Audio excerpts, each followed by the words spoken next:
Hello everyone, it's showtime. So it's been a while since we've done like a collection, a proper collection of games. The last one we did was like Sonic Origins. Played all the games, but it's time.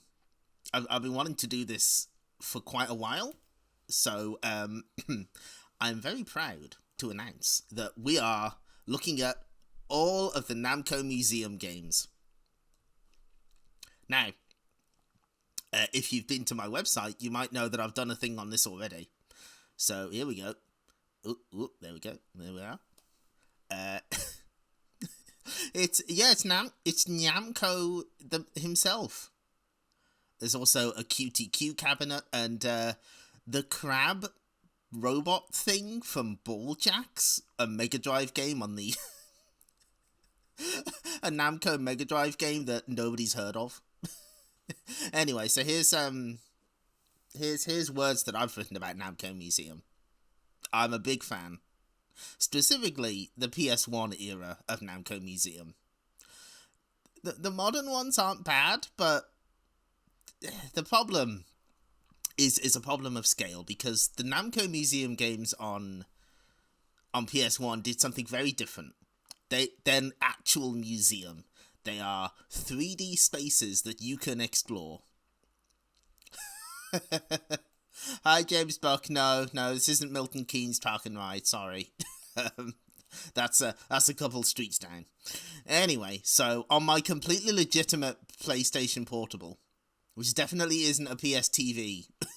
Definitely not. Why would you say that? We got all the Namco games. Ockman. Registered trademark. So, play these arcade perfect hits from Namco and relive the action. Includes Pac-Man, Bosconian, Pole Position, Gallagher, and more. So, before we get started, so I'm going to explain a few things. First off, the intent here is we're not going to be playing the games too much. My focus here is I want to look at every single exhibit in these games. Every last one of them. All of them. We're going to look at every single thing this museum has to offer, including multiple secrets. So we're probably going to get through like 3 games each stream, and we're going to look at all the volumes, including the Japanese version of Volume 2, for reasons that will become apparent. And before we get started, there's the cover. Unfortunately, yes. I've done my time in the Druaga mines, but I've got to go back in. So this was the PAL cover, by the way. I'm quite a fan of this one. It's nice and simple, gets to the point. There was a US re-release. Ugh, I kind of hate this. It's tacky. Also, no space for Toy Pop on the cover. No, gotta hit him with the big ones. The funny thing is, they did a re-release of 3 as well, so Americans got subjected to the Tower of Druaga multiple times. But speaking of America, there were some interesting adverts for these games. Hold on. Okay, gotta zoom in on this. Hold on. Wait. There we go. Makes it easier. Long before there was ultra super duper 64-bit polygon video capture, hardware hype, weird type, pointless game ratings, E3, screaming guys in ads, virtual reality, cliches like in your face and it's the ultimate, 360-degree rotoscope rhetoric from self-righteous reviewers, CD this, 3D that, multi-million-dollar TV commercials tainted with toilet humor, there was fun. Long before there were awful ads like this one. Very true, Krongo. Remember the good old days? Retweet if you remember VidGam. When a game was a game and the only tough choices were 1 or 2 player mode, well, those days are back and better than ever, presenting Namco Museum Volume 1 for the PlayStation. This ad is like Statler and Waldorf not knowing they're part of the Muppet Show. It's good. Like, hi, Roto13. The first in a series of 5 video game compendiums comprised of the world's most famous arcade classics, plus Japanese hits never released in the US. Now that's interesting. They actually acknowledge that some of these games did not get released outside Japan. Also includes Toy Pop and New Rally X. That's good. I like that. We don't have space. We got all this empty white space. No, don't have space for Bosconian and New Rally X. Hi, Dark Tetsuya. Yeah, I love Namco Museum on PS1 a lot. Well, there was some. It's still up for debate. There's still people have said that like Tower Druaga got a location test in the US. I don't believe it. So that one technically, and I don't think Phozon got a US release. Those are both in Volume 3, and of course there's Legend of Valkyrie in Volume 5. So I there's a couple more adverts like that. I'll see if I can find them. But here's the link for that one. The PlayStation Data Center also had scans of this, but it only had 2 of the 3 pages, which is kind of funny. I was like, it has all the first page, and then it says there was, and it just sort of trails off. Anyway, yeah, the problem is that, okay, with Legend of Valkyrie specifically, with the Arcade Archives version, they'd have to, because what's important about this about the Namco Museum collections is they're not emulation. They're actually ports. They're using like the original arcade game assets, but they're not like directly emulating, because that would have been quite tricky. There are some collections that have like emulation on the PS1. I think some of the Midway and Williams collections do. But it's quite tricky, and it's not ideal for everything. So what Namco decided to do was port them instead. So yeah, they did. Jeff Vavosor, I believe, wrote in and explained the difference between the two. Yeah, so like emulation is like directly emulating the hardware. So like it's like how you do it on a computer, whereas a port, a native port, is like what you'd get on the NES. You know, they'd have to bring the game over to that specific hardware. But the thing there is, that means that they were able to make changes to the games. And in the case of Legend of Valkyrie, all the speech bubbles in the Japanese version are vertical. And so they had to reprogram the game so that it was horizontal instead for English text. And as much work as the guys at Hamster can do, that is way too much. That is way too much to add to a game. And I guess they figured there's no point. This is going to be such a niche release that like it hardly seems worth the effort. And it's disappointing, but I get why. And that's why the Arcade Archives version isn't translated. Very unfortunate, because that game does need like a text. Anyway, I'm getting way off topic. So okay, I got everything. We're actually starting now. When operating this definitely real PSP system, there's definitely not a PS TV emulating a PSP.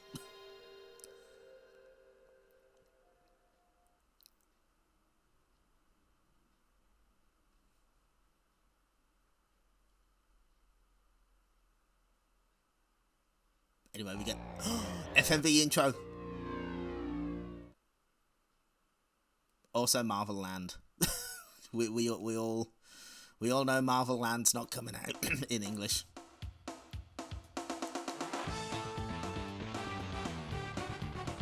Look at him, he's 3D.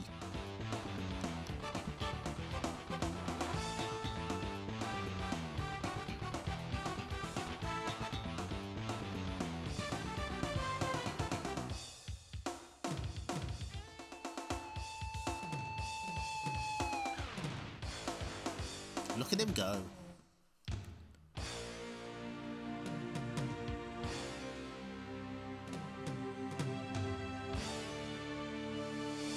Pac-Man misses his wife. That's all I'm going to say there.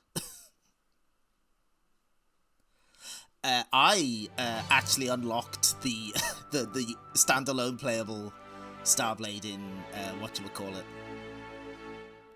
Tekken 5. Not almost worth the effort, but it's kind of a lot. So here are the games we've got. Devil Within. Oh yeah. We got Pac-Man, Pole Position, Rally X and New Rally X, Gallagher, Bosconian, and Toy Pop. But that's just the... what's this museum option?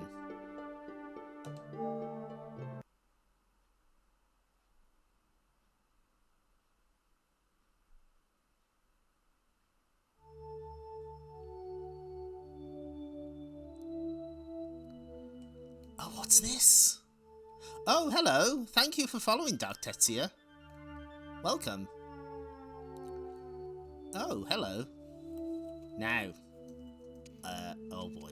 Okay, I've got a lot of links. Ooh, James Duck, thank you for following. Pac-Man is the civilized divorced dad of video games. True. Oh, Cass makes games. Bloody hell. Thank you. Where are all you coming from? Anyway, so okay, this robot is actually a real. This is a real secretary robot created by Namco, because they made robots as well. Uketsuke Komachi is her name, and so here's some info about her.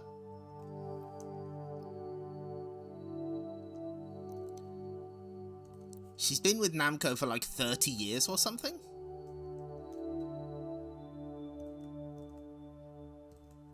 Oh, I've got to check this link, hang on. Got to make sure this is correct. Yeah, okay. And she was recently renovated in the past couple of years, so she's still working.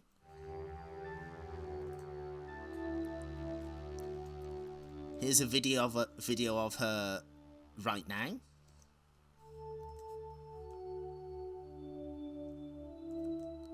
But more importantly, we have a bit of vintage footage of her from an ITV documentary that aired in 1987 with Clive James accidentally ending up at the Namco offices.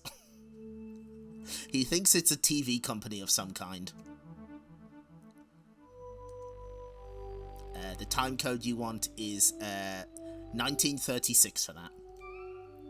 But it should go there straight away. But yeah, this receptionist lady is real. She's a real robot that's worked at Namco for like 30 years. Bless her.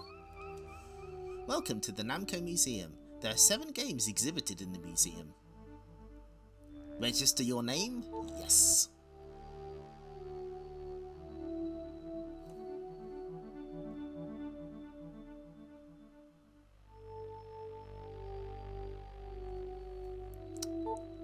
So you get to register a name.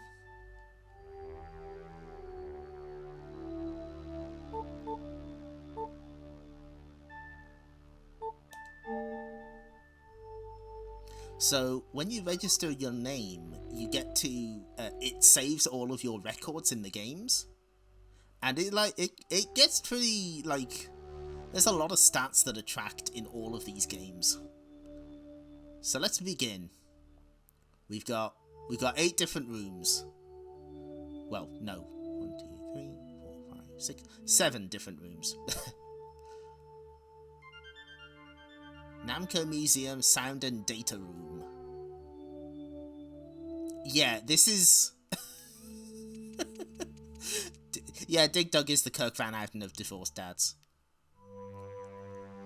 I sleep in a drilling machine, do you?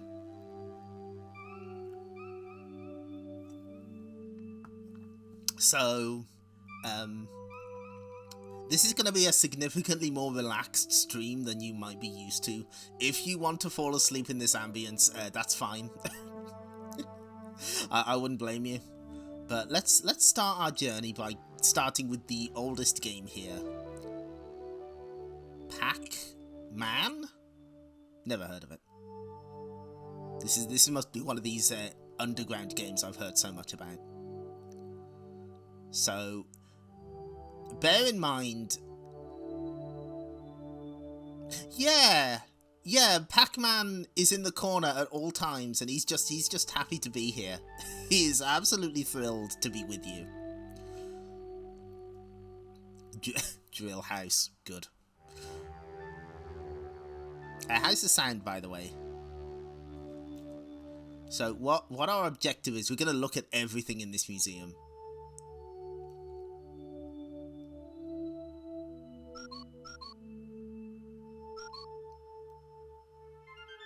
Okay, good. So, wonderful, thank you.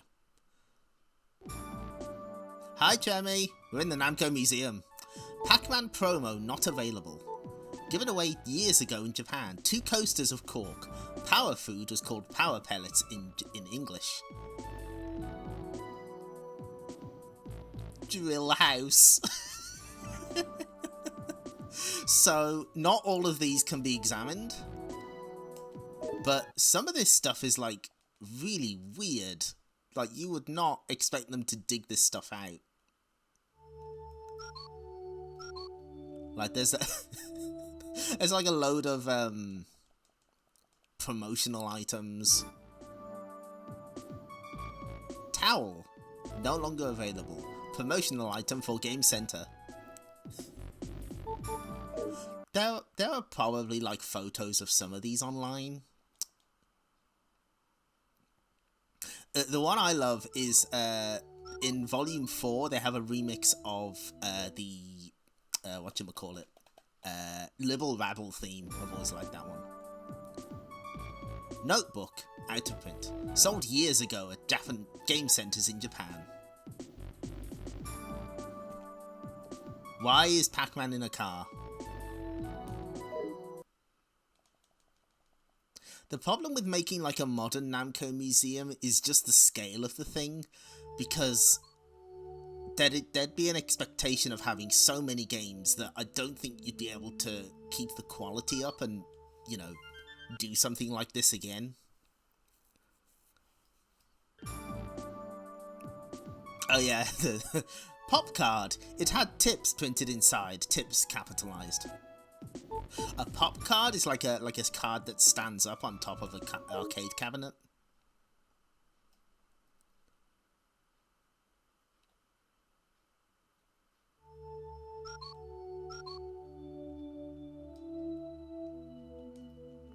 Anyway, here's the big one. Here's the flyer for the game.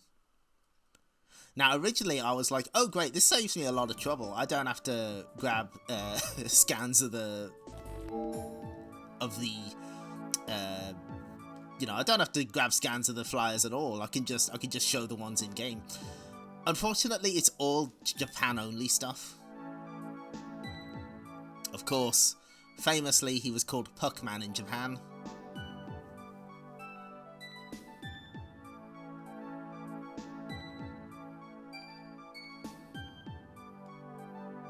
Key features: nose, circles around arms, blue ball,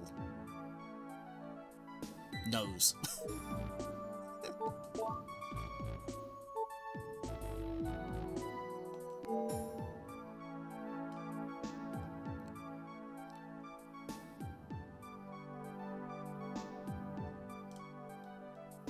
Considering this is like 1995, the scaling on this is actually pretty neat. Netcon compatible, yeah, that is pretty much for pole position. So we get an idea of how to play the Pac-Man. He has arms here.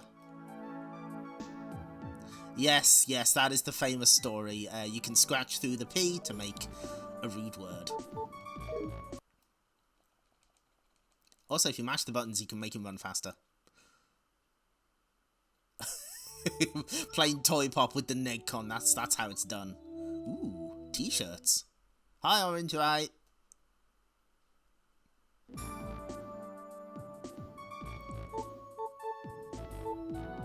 Colour shirt, 3 sizes, S, M and L. I want one.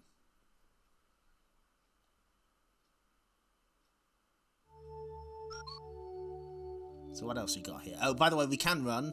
You can hold the circle button to run. Now, if there's anything we're going to be seeing a lot of in this series, it is printed circuit boards. We're going to be seeing so much arcade porn. The bare PC board. Filthy. I'm amazed they haven't banned me from Twitch for this one. Yes. Oh, you are in for a treat. They have scans of pretty much every printed circuit board. every game in this series, they've got the PCBs. Please censor your capacitors. Never.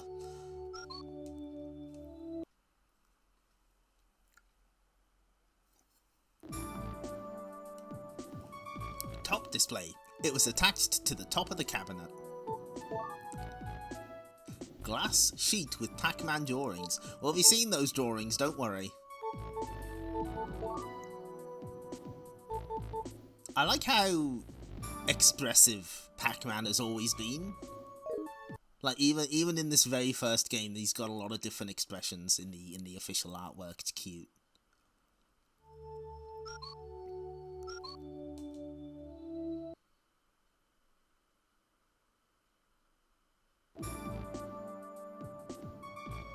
Attached to the arcade game, it showed how to play. Second version of Instruct card for Pac-Man. Yeah, the fruits sort of sneak up on you.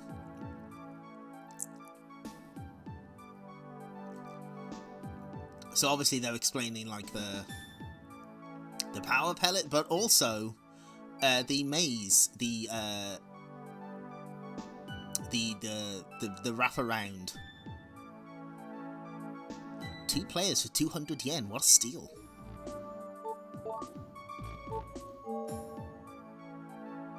And here's just an alternate version, more compact.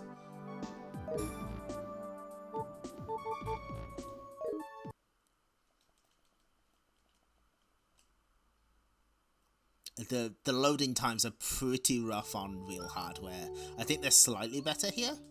So what's this? Oh, I think this is the dip switches. Oh, it's tips. Watch for Pinky. Blinky chases. Pinky ambushes. Inky scares easily. Clyde isn't very smart. Poor guy. Use one-way paths near the ghost box. Ghosts can only travel in one direction. Use them wisely. Pac-Man can make sharper turns when ghosts are near him. Pac-Man will travel faster when there are no pellets in his path. Use these to your advantage. Fruit treats appear when Pac-Man eats a certain amount of pellets. Munch these for bonus points. And there it is, there's the famous key. Power pellets will allow Pac-Man to eat the ghosts. He will also travel faster when ghosts are blue. As a famous song once said, I've got the patterns down up until the 9th key.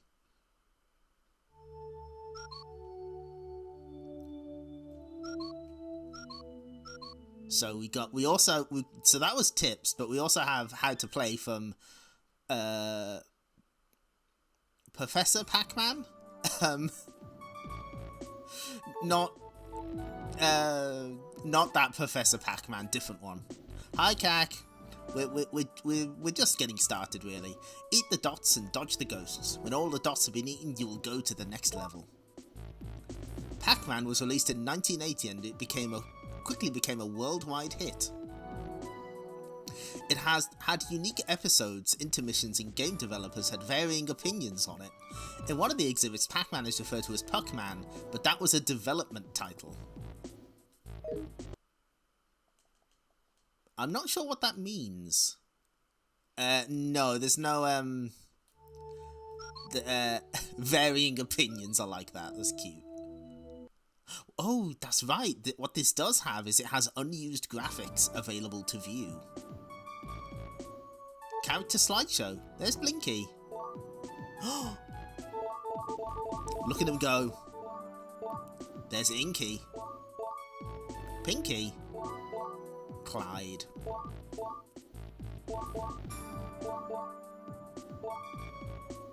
Oh, poor guy.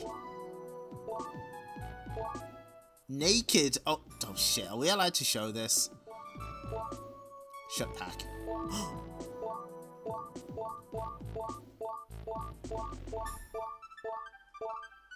All the frames you'd ever need. Yeah, the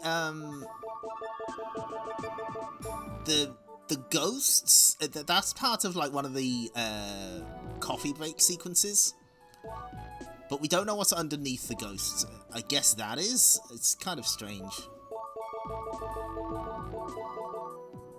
Cherry, strawberry spelled wrong, orange, apple, melon, Galaxian, bell, key. Oh, what's this? What is this? What could that possibly be? That's an unused graphic.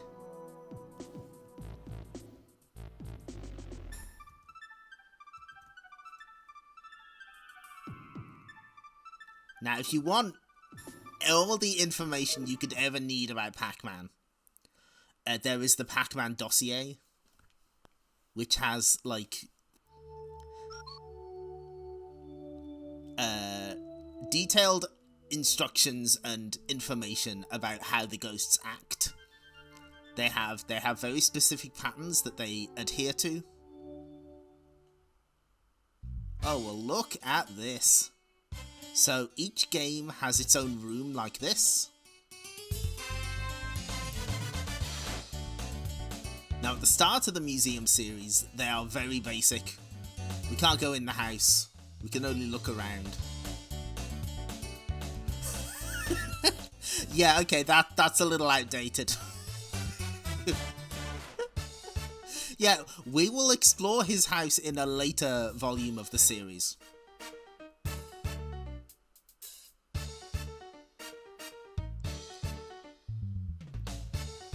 His house is shaped like him.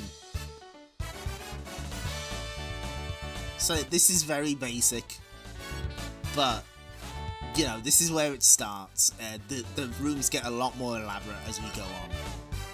And here's a little cocktail cabinet. Let's play.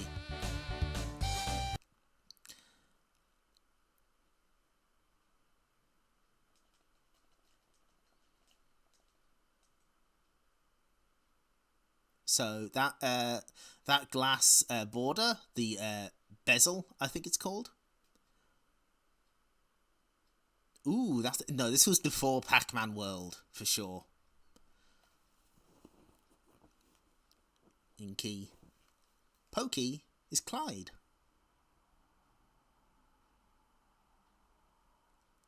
Now, if you're thinking the graphics look a little strange, it's because, again, this is re-programmed, so they adjusted the graphics for a horizontal monitor.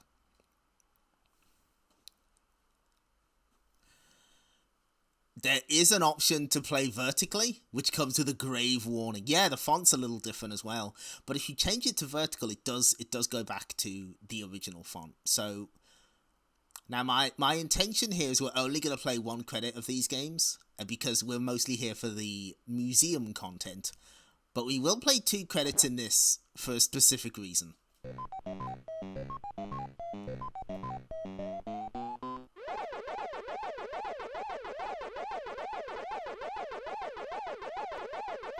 And yeah, it's gonna sound a little strange. It's gonna sound a little weird.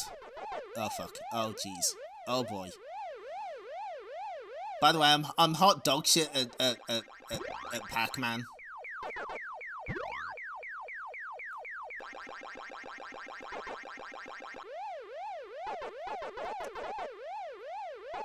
Oh, Pinky's intercepted me. Yes, that is exactly what the warning is about. Multiple early PS1 games have that warning.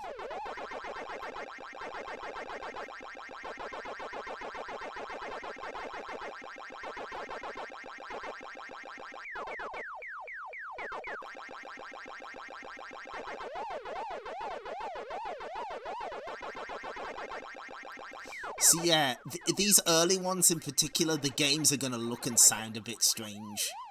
They're not going to be like... These are maybe not the greatest versions on Earth to play. Because they're just going to be a little odd.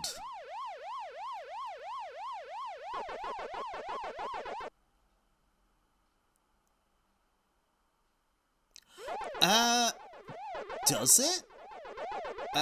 I had the Raiden project, and I had a TV that I could actually turn around. And I'm pretty sure it let you do it. Was it just like the US version? Yeah, I have the PAL version. I'm like absolutely certain that I did it. It might have been a US thing. What are Seibu Kaihatsu trying to say about their American customers? Will never know.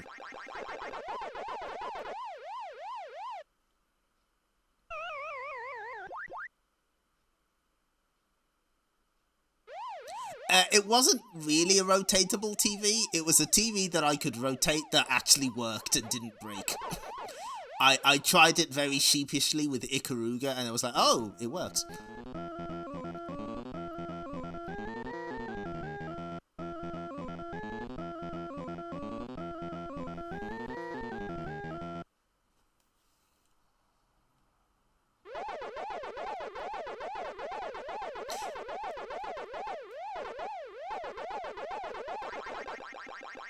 Anyway, I'm pretty sure you all know what Pac-Man is.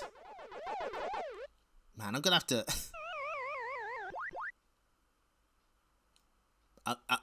oh shit, I'm dead already. So, when you're in the attract mode, you can press the triangle button, and you get this. You can fuck around with the dip switches.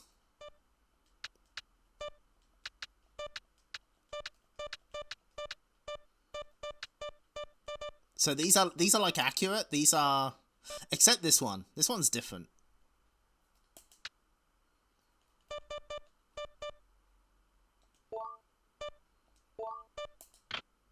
Precaution for arcade mode.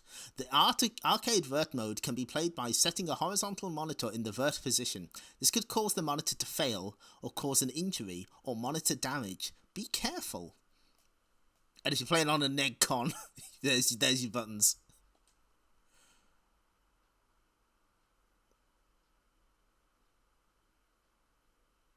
Yeah, you can't sue Pac-Man.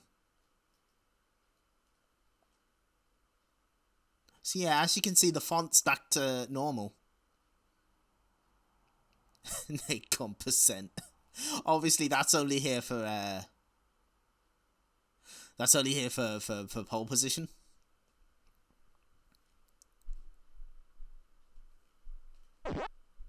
Okay.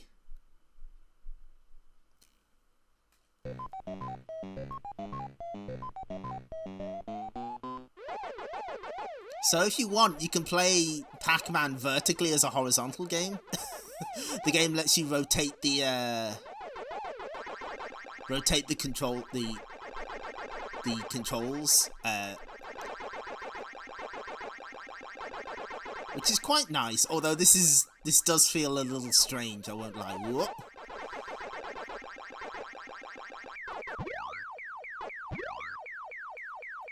Hey, got them all.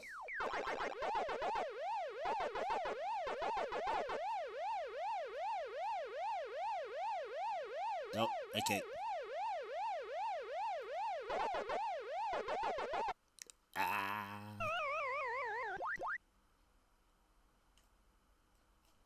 Now, I must admit, I'm not a huge Pac-Man person. My favourite Pac-Man is Pac and Pal. Wait, what the... Oh, damn it.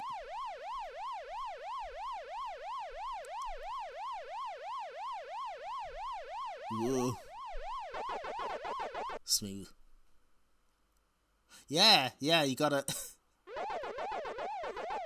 No, Pac and Pal rules. I will die on this hill.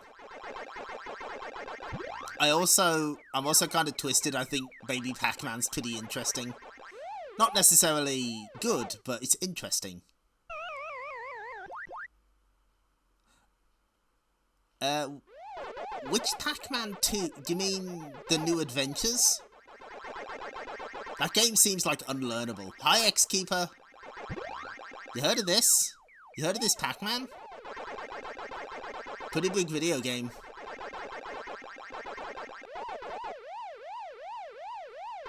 Ooh. Oh, the original Pac-Man 2 years ago. I see.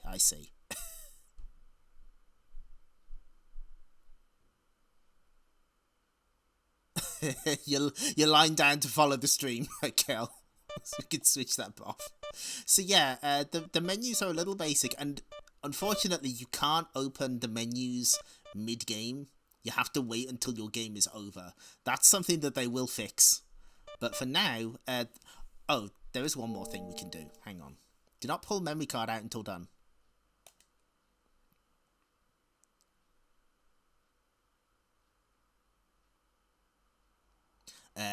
Pac-Land is in our future, but that is 4 volumes away.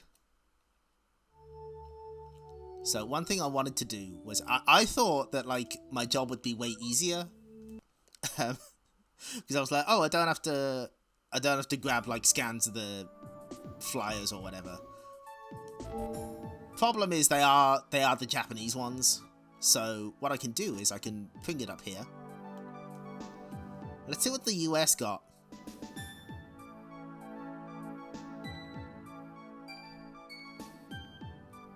Yeah, this would be like... I am pretty certain this is like the first time the physical dip switches have been shown in a game. Anyway, here's the US one. Distributed by your friends and mine at Midway. Midway's amazing new 1 or 2 player full color video game. Complete with the fucking video is our game. It's true. What is this art of Pac-Man?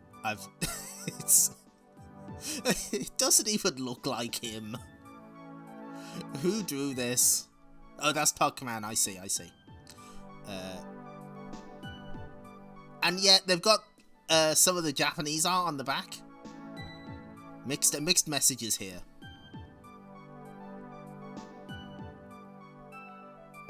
The Pac-Man can counterattack by eating the big power capsule that enables him to overpower the monsters for additional score. Oh no, god, that's gotta be like 40 years old, that poor plushie. Oh, after all the dots are gobbled up, the screen is cleared and Pac-Man continues for another round. Each rack features a special fruit target in the maze. Escape Warp Tunnel. A sensational full-colour video game for 1 or 2 players that tickles What? What? Tickles vision? Okay. And challenges reflexes, adding to the fun are musical refrains, chomping and action sounds, along with amusing cartoon shows between racks. This is when they would call games racks. Stages racks. Video games or vision ticklers. Quick, eat the flashing power capsule. When Pac-Man powers up, the monsters start to run away. Points double for each monster caught. Pac-Man is available in 3 Midway models: New Mini-Mite, Cocktail Table, and Standard Arcade. Anyway, that's Pac-Man. So we're done with him. We're done with this guy. I was tempted to include my favourite Pac-Man flyer of all time, but I think it would be more appropriate for when we cover the sequels. Vision Ticklers is totally a Chegasism. God, it is. So here's a nice touch. The exit doors, they all have the Metro Cross guy on them. That's cute. Okay, chronologically, our next game is a twofer. It's Rally X.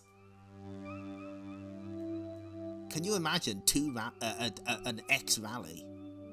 2 of them. Yes, I will. I have both Japanese and English versions of Volume 2.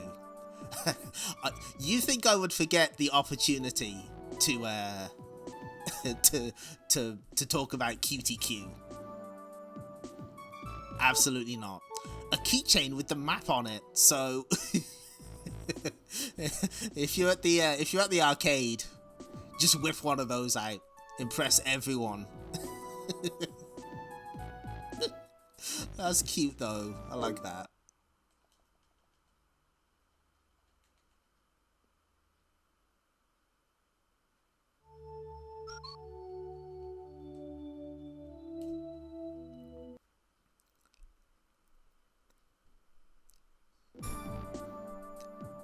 Yeah, that is something that unfortunately affected Rally X as well. Rally X and New Rally X were separate Arcade Archives releases, which is a bit silly. They're usually sort of tied together at the hip. A sticker given away by Namco in Japan. Hey, got the fatalities, whips out keys and drops them on the floor. Good. Now,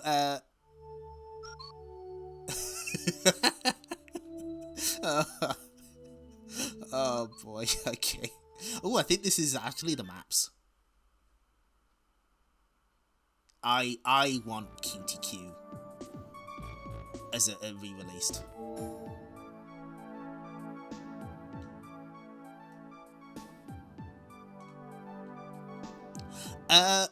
There was one other version of QTQ that did get released outside Japan. It's in the Namco... fuck, which one? One of the Namco Museum that's on Wii? Ooh, put the witch hat on. You got it. I can do that. There we go. Ooh, that's a little low. Hang on. That's better.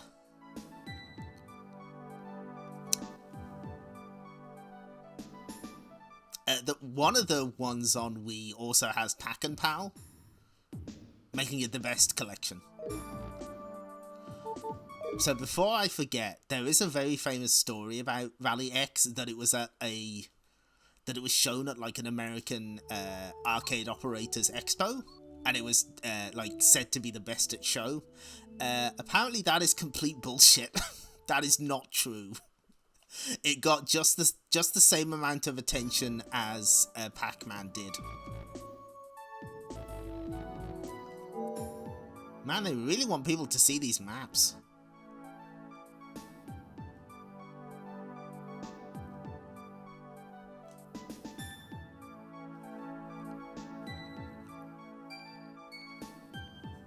And in fact, I remember reading that story about Rally X in like a book that was called like Arcade Fever or something.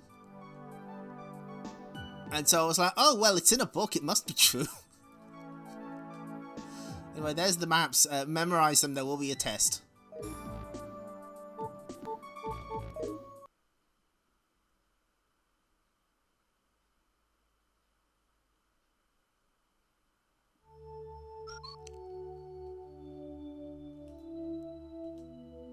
Oh, the 360 one is kind of strange.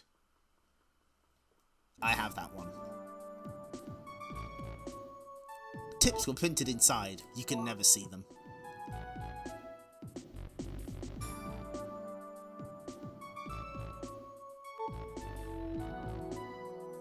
It's on Wikipedia, so it must be true. I think this is like just when Wikipedia was starting, so maybe they use that as a source.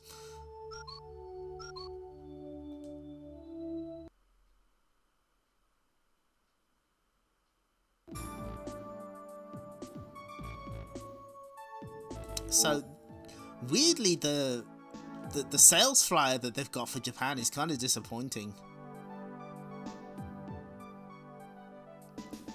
Yeah, there's no... they stopped doing, like, a proper museum.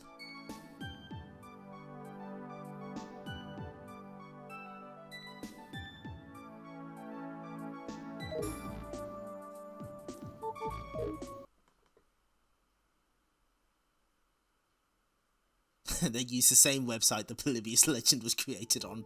Probably. And here's the bezel. Oh, I think... Oh, shit. I think that may have been Ridge Racer.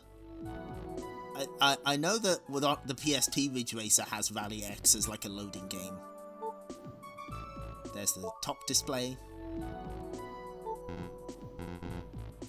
Glass sheet with game drawings. Cute. Yeah, I mean, they get more elaborate, but they do start pretty basic. The thing I think would be the issue is just to have the sheer amount of games that people would expect from a collection and keep the quality of the museum rooms up would be... Oh, no, wrong button. Yeah, Ridge Racer 7 on PSP at Xevious, wow. Rally X sweatshirt, no longer available.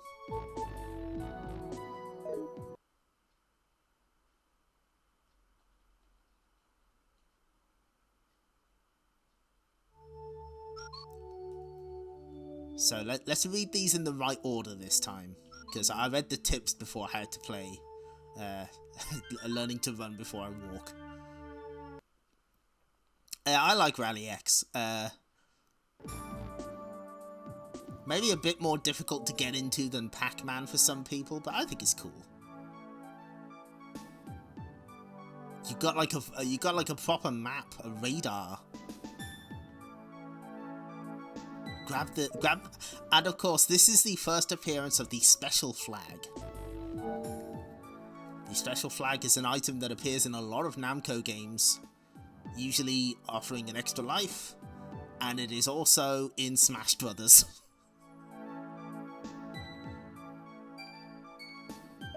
I hope you've been committing these maps to memory. Yeah, it is often associated with Xevious. Oh, these are cute. Oh, look at this. There's Rally X guy.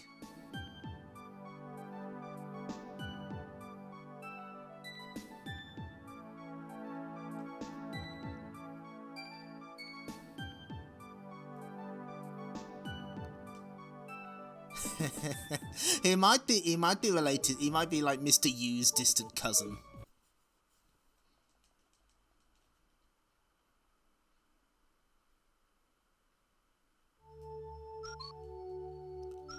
Oh. Here's the printed circuit board again. Oh, it's new Rally X on PSP Ridge Racer. Thanks for confirming. I think some of the later volumes you can actually like examine these closer, but that's not in this one, sadly.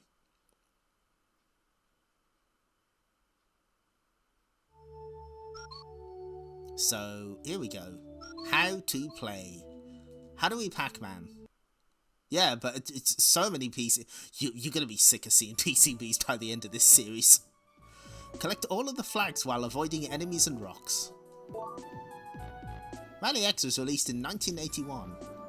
An improved version was released later that year. This was the first game with S flags. It's true.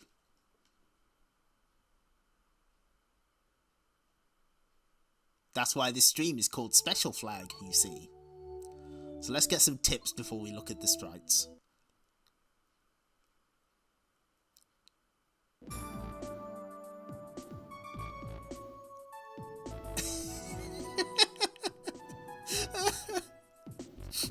Use your radar. On the right side of the screen is the radar, but it does not show rocks. Hitting rocks is not a good thing. Are you writing this down? Did you make a note of that? Hitting rocks not healthy. It's true. Smoke screen. This will stun the enemies, but only if they're on the screen. It uses a little fuel though. Dead ends.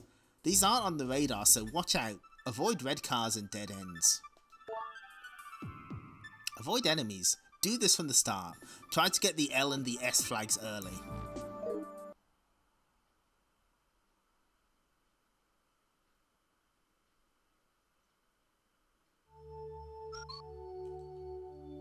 So now we're going to enter the game room for Rally X. Instructions unclear, just ate a rock. Good.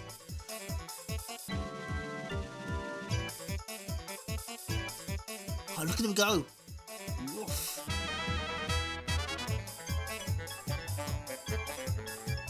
Namco.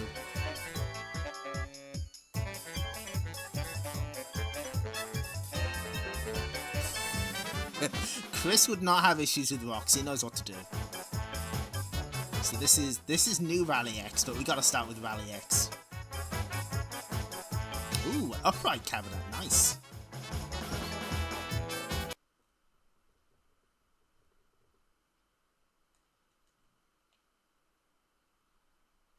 It does sound like Mario Kart music, doesn't it? Ooh, there's a secret for this one. Hang on.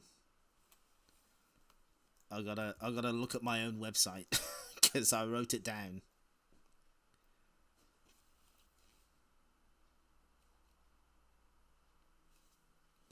By dodging red cars and rocks, clear 10 flags before fuel runs out.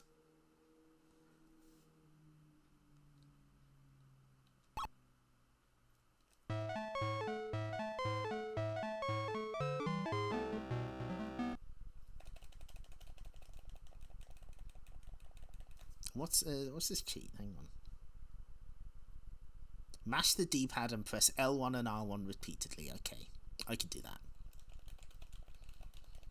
There we go. So, for some weird reason,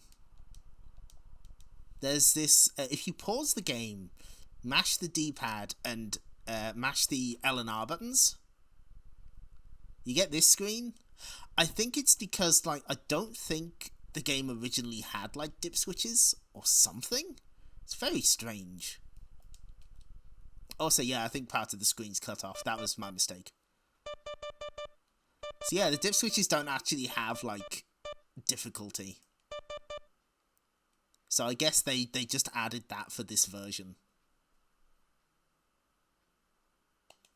Okay, let's power it back on.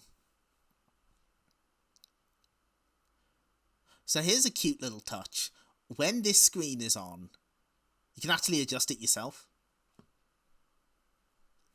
So if it's not displaying properly on your monitor, you can just do that. So let's try and clear 10 flags before the fuel runs out.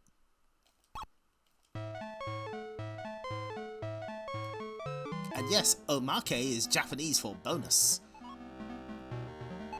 Or special or extra. If you've ever put a Saturn or PlayStation era CD into your computer, you've probably found an omake folder.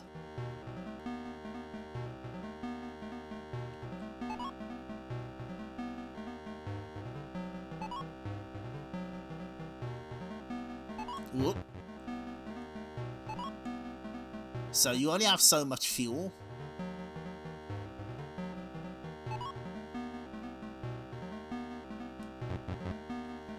So while... ah, fuck. Yeah, it does sound a little...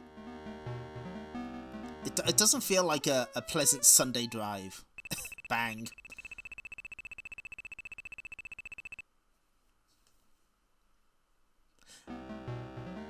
Yeah, just as healthy as advertised, it's true. They were right, I should have listened.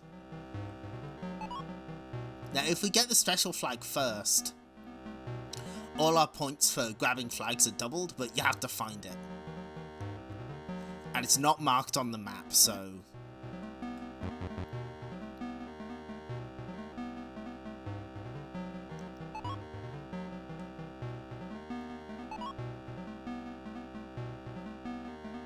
oh dear. Bang. Good.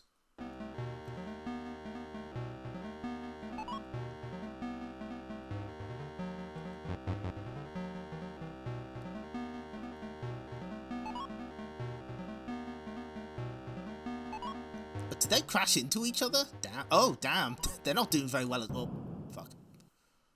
You know what? We get one more credit. That's, that was not a great run. Also noticed that the copyright date has changed. So, they actually went in and edited that. A common trait in Namco re-releases for some reason. They did that with the Wii Virtual Console versions as well.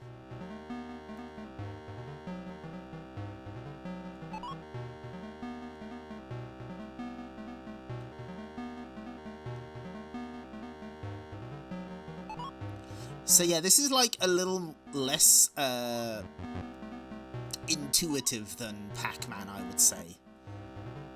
Because you can't see the whole maze all at once, which was generally the standard set by Pac-Man. I think it's pretty neat. Oh yeah, Babel getting his name changed twice, I remember that.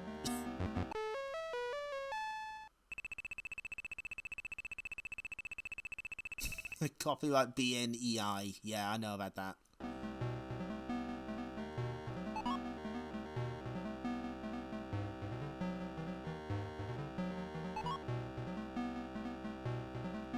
Now, as you can see, the red cars are slightly faster than you, so they will eventually catch up. Oh, fuck.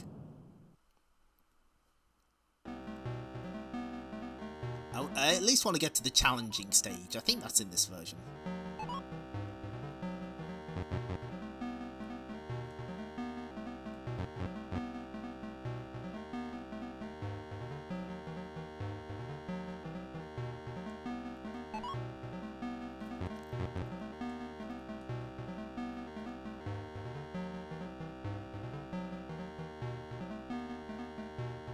Okay, where is... Oh!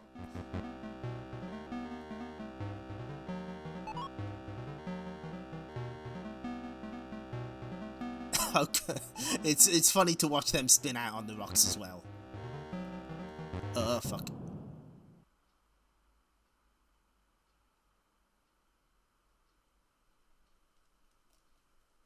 Clear 10 flags before. I seem to remember there might be a copyright problem with the name Tower of Babel because it's like the name of a board game or like a toy of some kind. So that might be why they keep changing the name as well. And yeah, Devil World finally got freed from purgatory. I'm happy for Tamagon. Okay, well, we're getting nowhere with that game, so let's play the other version.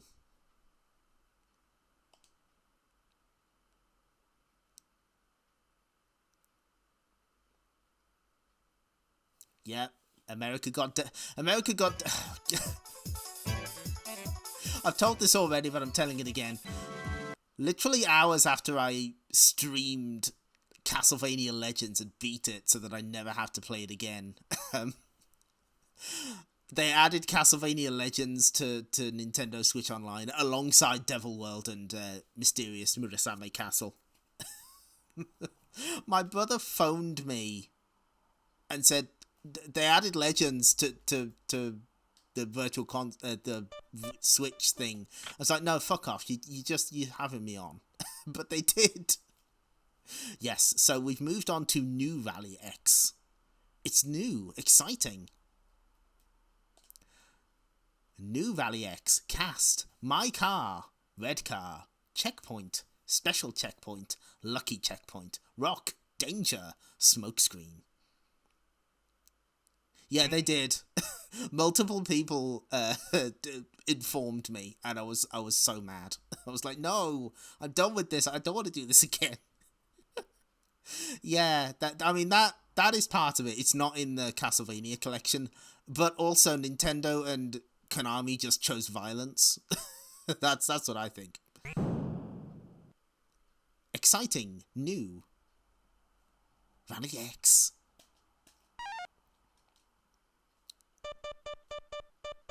Okay, so this one doesn't have the difficulty select, okay.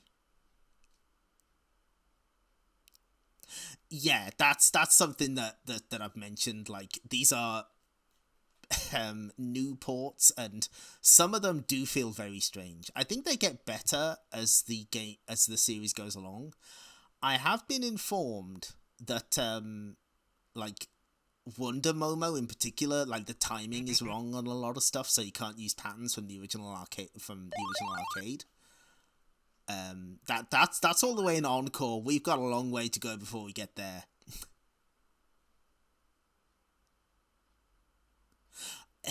I think my favourite thing, though, is apparently if you try and play Encore on a PS2, like the games will be really slow and it'll fuck up so much that Rolling Thunder will start to have music from Wonder Momo, which is really funny.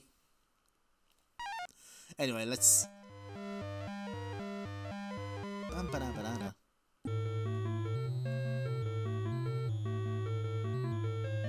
This is the more famous music. Oh, fucking hell. Did I mention I'm dog shit at this game as well? So they actually point out where the special flag is now.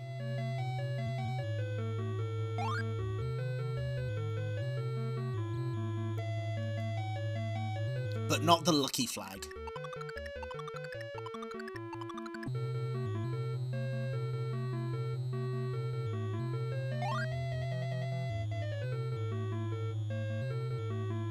Hold on, wait, I gotta see. Oh, is this Ridge Racer? Ooh. Oh, this is sick. That's Rally X.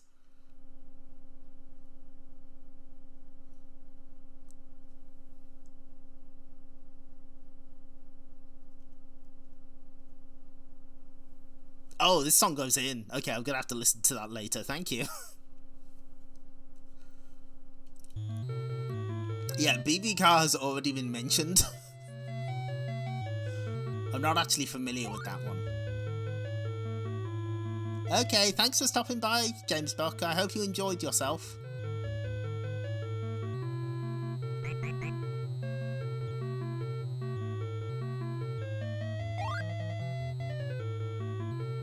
Okay, it's time to drop some cursed information that I've held on to for a long time and I don't know when it will ever be useful. So, there's I'm pretty sure it's an official album. There's like remixes of the opening song to the anime Lucky Star. And there's one that uses the melody from Rally X for some reason. That's real. I wish I could tell you what the name of it was though.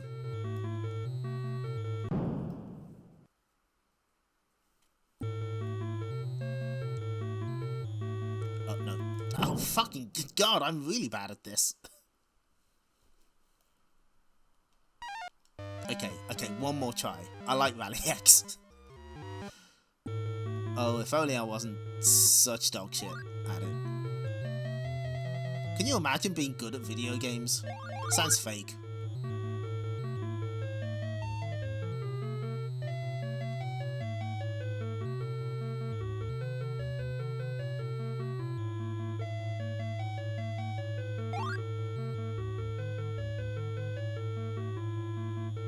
Where is this lucky flag? Show yourself. So yeah, as you can see, they made this actually like a lot easier. There's only one car chasing me now.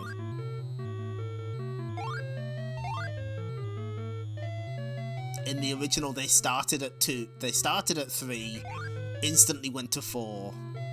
Here we're doing a lot better. We got things a lot easier. There's a rock.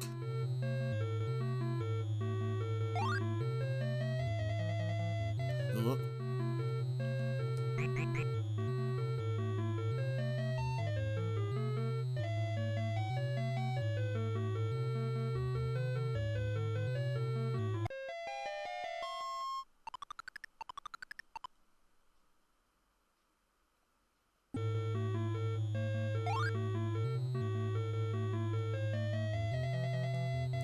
Oh, there's like a couple of like Japanese fuck.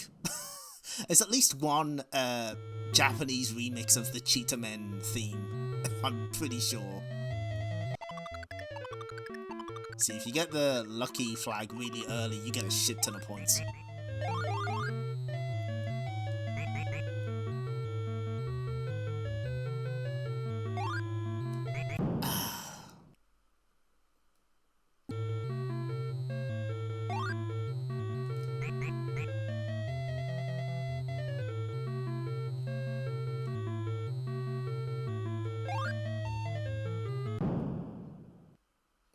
No, one more try. I'm getting to the bonus stage. I think... Okay, since we're on the subject, my favourite completely out of nowhere reference to an old game in an anime is Bakuon, which is a show about girls on motorcycles. Fucking hell. The OVAs have like end cards that are just like a single piece of art, and one of them is straight up the box art from Saycross, edited to put the characters from the show in. When I was watching it, I had to pause. I was like, no, they didn't. There's no way, but they did. Someone who made that show was a big fan of Saycross. Classic Nihon Nichibutsu. Well, I would love to reset, but it's actually, you can't reset in this. You have to... Yeah, the only way to get out of the game is to game over. They do eventually add a reset option later. Saycross. I was like, no, fuck off, they didn't. Fuck. Man, I'm getting heated about Rally X. I just want to show the bonus stage.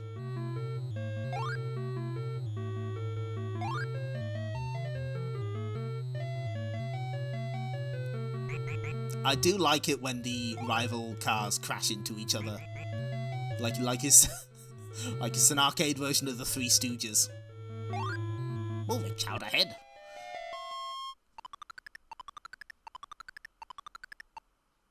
Okay, finally we get to the challenging stage. Number 1. 5 rocks. 7 red cars don't move until fuel runs out.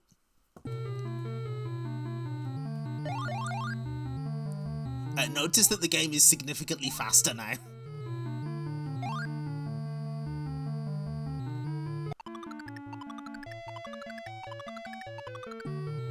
Rally X, look at chat and you're dead. Yeah, especially at this speed.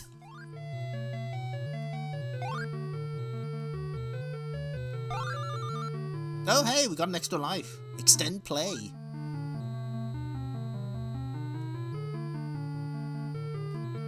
You can crash into them while they're parked up like that if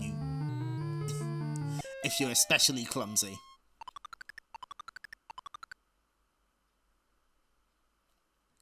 Oh, Shobon Action used Cheetahman. That makes sense. Okay, that's the one with the cat, right? That's like a... Oh god, what's the term for those kinds of games? Kaizo Action, I guess? Is that the term? Whoa. Cat Mario, yeah. That's what it's commonly referred to as. Sometimes. Oh no.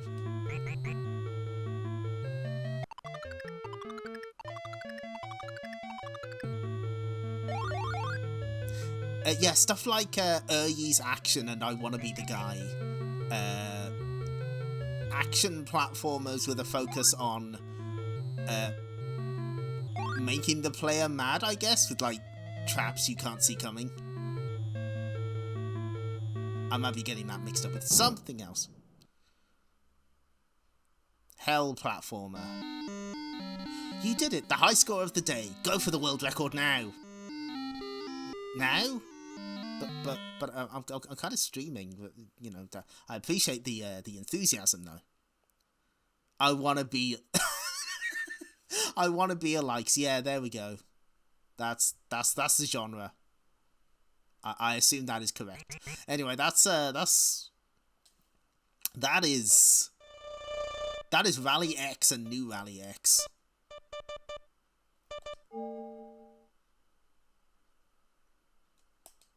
I've never beaten I Wanna Be the Guy. I got to the Tetris section and I got bored. I was like, I'm not having fun.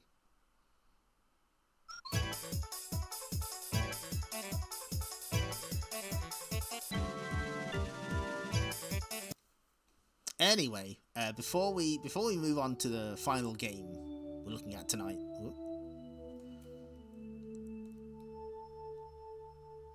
Man, that is one sad sales pamphlet. You aren't meant to have fun. So here's the US flyer. Full color 1 or 2 player strategic car chase video game with special radar attraction. What? Rally X Tactics. Oh no, I moved something I shouldn't have moved. There we go. So this is Midway, a maze chase and race game all in one. A uniquely different kind of driving game that requires skillful strategy and quick reactions. Breaking contact.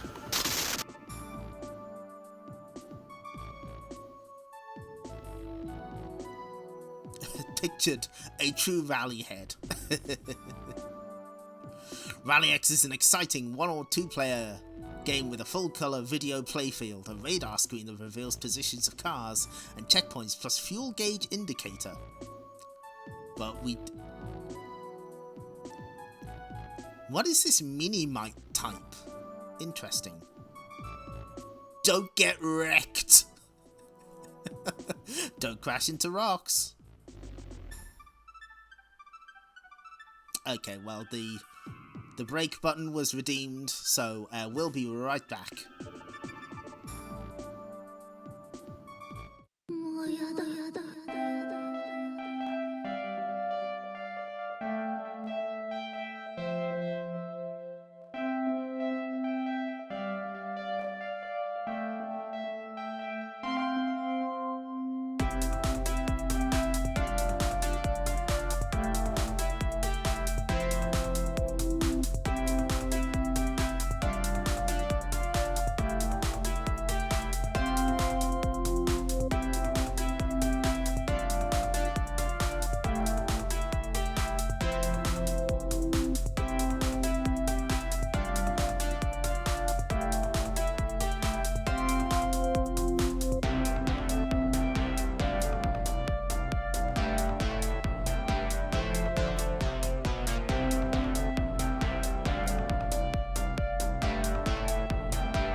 I'm back now.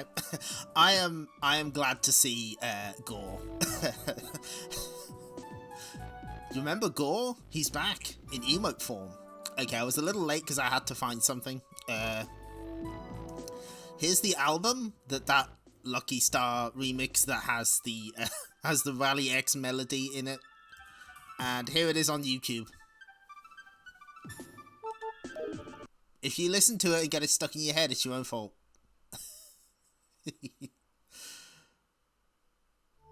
So, before we go to Bosconian, I may as well explain sort of how we're streaming this, because we're doing it kind of a stupid way, but it's fun. We're playing on a PS TV that has a PlayStation 1, PlayStation Portable emulator in it that's emulating the PS1, because that's the no problem. I was like, oh, I better find that. So like that was like the easiest way to do this and also make sure that it worked, because I've had a lot of trouble with emulators with this game for some reason. I think a lot of the music is missing from some of the rips that I've found of the Namco Museum series. But before I got this PS TV, here's the ways I was considering streaming this. I was going to do it through my PS3, and I was like, okay, I could get all of the Japanese releases of these games on PlayStation Network. That's expensive, and also they'd all be in Japanese, which is a problem for some of the later games, and also I won't be able to read the descriptions. Okay, what if I get them from the American store? They were delisted for some reason. Yeah, no, I think I was on old rips, but I probably need to replace the ones I've got. Oh, Pac-Man's falling asleep. I'm not that boring, come on. Everyone loves Gore. He's a good little boy. So yeah, the US PlayStation Network had the 5 volumes of Namco Museum for a while, and then they were just gone for no reason. And then you might think, well, why don't you get them off the European PlayStation Network? They never released them on the European PlayStation Network, because fuck us, I guess. However, what that did mean was that there was an incredibly stupid and highly unrecommended option. I have the physical discs of these games. I could just put them into my PS3. There's yeah, so now the disadvantage there is they would all be 17% slower, but they'd be in English. And then I got a PS TV and the problem kind of solved itself. I now I am able to emulate stuff. It makes things a little easier, but generally I like to try and do it on a proper console, quote unquote, when possible. Emulators are kind of a pain in the ass. Anyway, so that's a little behind the curtain. But for now, it's time for a fan favorite. People love Bosconian, and you know what? I'm one of them.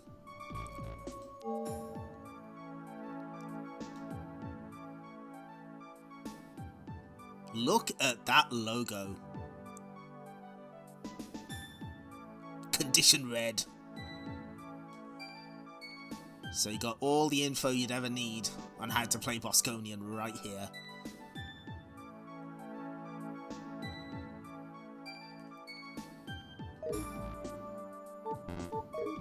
Sadly, I don't think this has the illustration.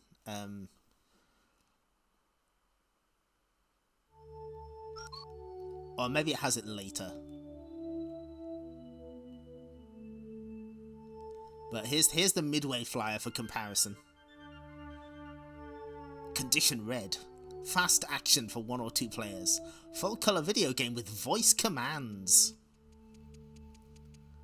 The game speaks to you. Operator assistant right up front. I'm always a big fan of these US flyers that are always like I know they're aimed at the operators anyway, but it's just really funny to see this stuff. Bosconian features a self-test display that can be activated with the flick of a switch on the inside of the cash box door. The display presents the operator's guide to troubleshooting problems and adjusting the game setup to suit his needs.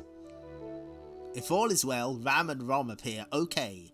If not, letter and number coordinates appear to show the board locations of the problem. So yeah, this has like a proper test menu. It makes money and you can plonk it in your arcade and it'll work.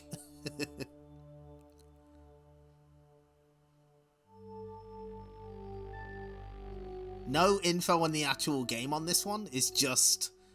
Oh, that must be the mini mite that cabinet they were talking about. There we go.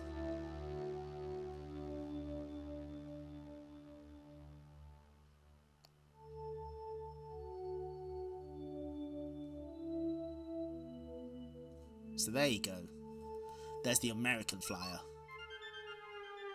Not as much bonus stuff for this game.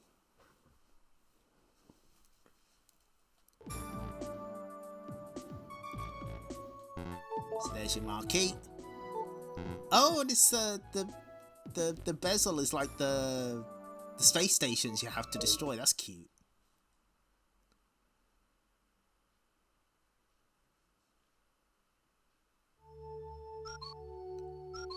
So those are tips. We'll read those in a minute. This is a little instruction card, I think.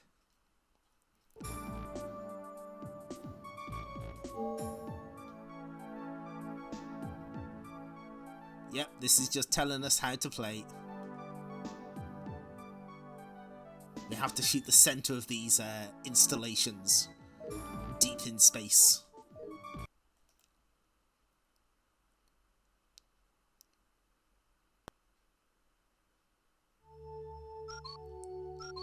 Oh, time to get banned from Twitch.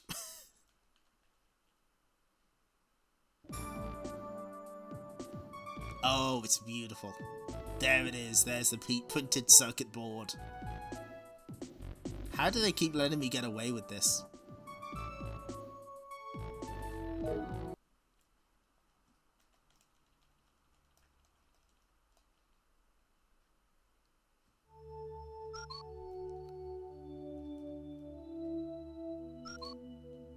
Oh, I forgot to look at the sprites for Valley X. We'll go back there.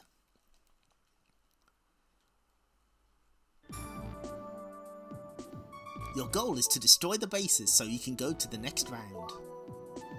Bosconian was out in 1981. It was a game that scrolled in 8 directions. You could shoot in front and behind. 8 direction scrolling.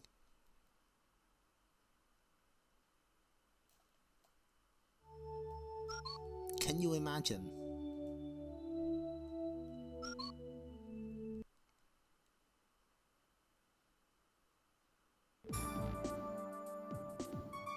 Use mines. A mine will destroy all near it. Use this to blow up missiles and enemies. The enemies will go berserk if a spy ship goes off the screen. Your fighter can shoot missiles both forwards and backwards. Try to get ships as you run. Yes. Cowardice is recommended in Bosconian.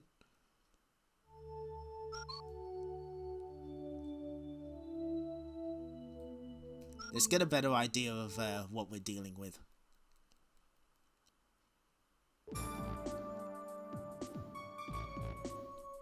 Fighter. It's got it at all angles, yes! Extra F.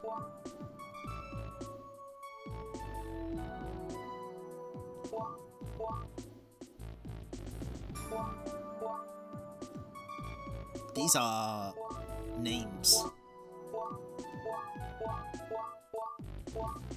Oh, I think that was the blast. Well, I don't think it's the same blasters from Pac-Man.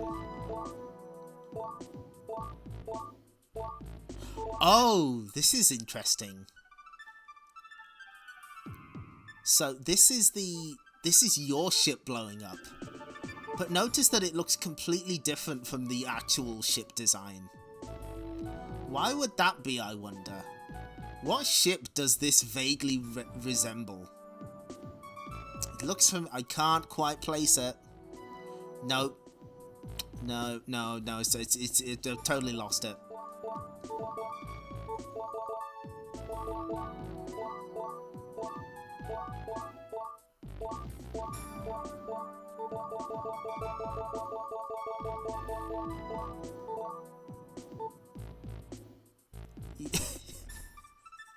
Yeah, years later they were like, fuck it, leave it in.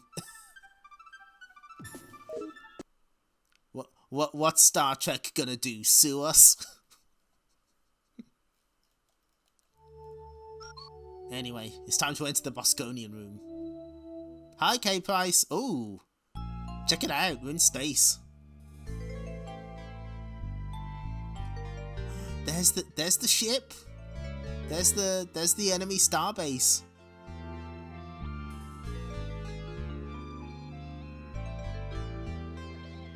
We will actually see Mappy later.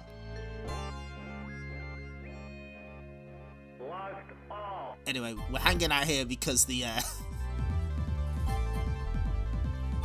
this remix goes in so hard. It's so good.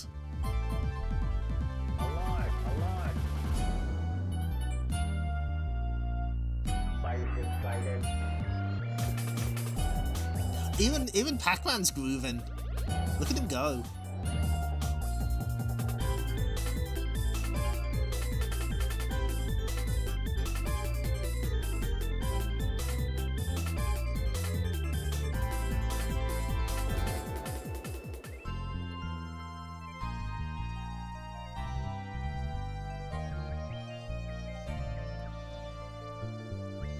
Oh sure, thanks for stopping by, Arnold Rimmer. You take care.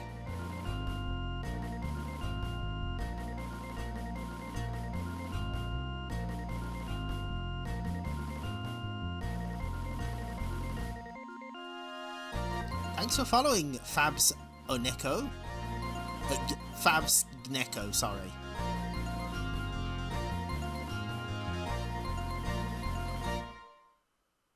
And then it loops.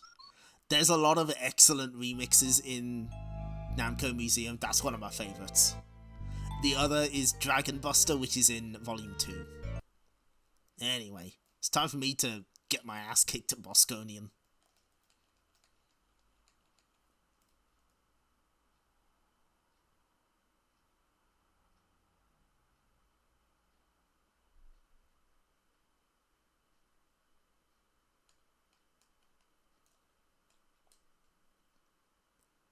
Bosconian. I see.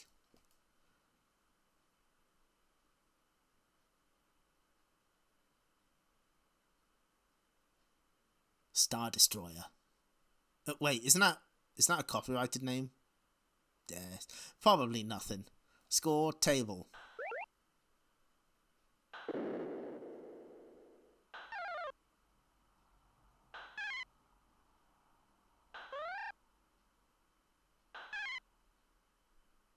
Starship is a mystery.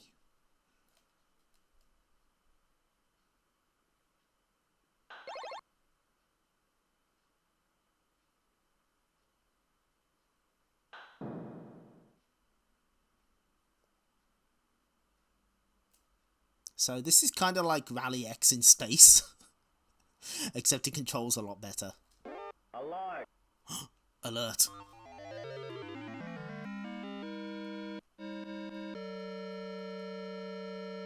Lost all!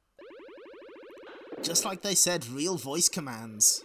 Alert! Alert!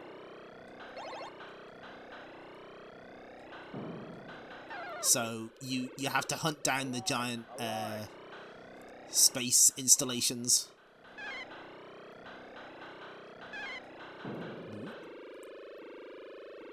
Alert! Alert! Yeah, this one seems pretty close, I'd say.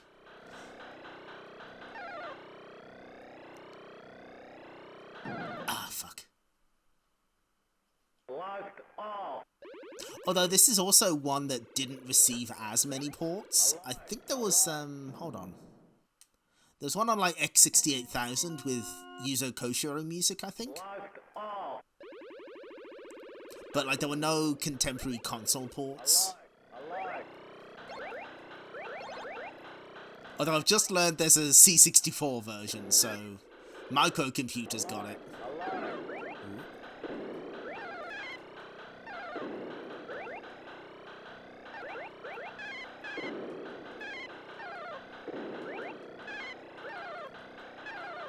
I mostly know people love this game because people were waiting for it to show up in Arcade Archives. It did fairly recently, so it did eventually get there.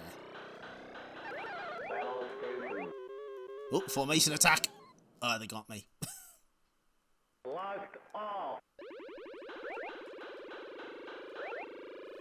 Alive. The X68000, famously a computer that people say has a load of arcade perfect ports. New Zealand Story is not good on it. Spoken as a New Zealand Story expert. Oh, yeah, that's right. This is one of the earlier games to have a continue feature. To continue game. Insert coin.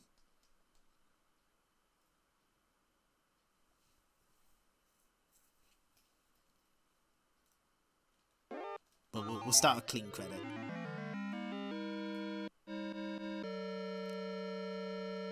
Oh, a Famicom port nearly happened. Wow. Interesting. Alive. I can kind of see why. It would have been...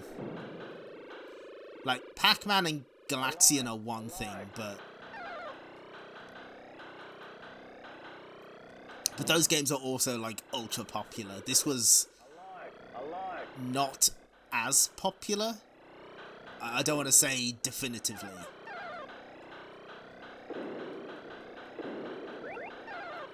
I certainly don't remember hearing about it until this collection. Whoa. Lost all. Alive. There we go.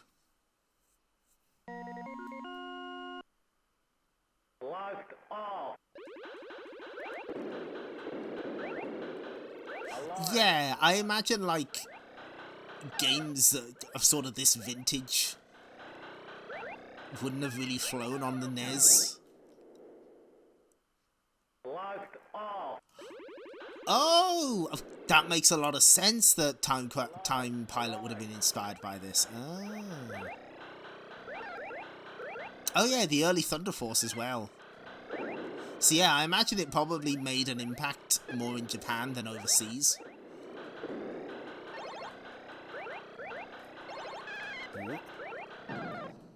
Which I believe is also true of Xevious, a game I've never really been able to get into.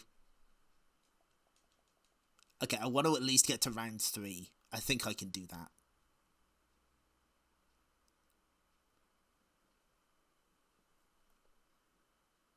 that. Without continuing. I'm not cheating.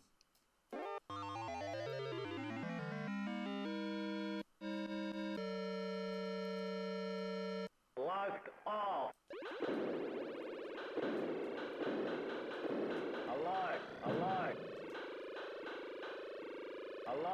Alive.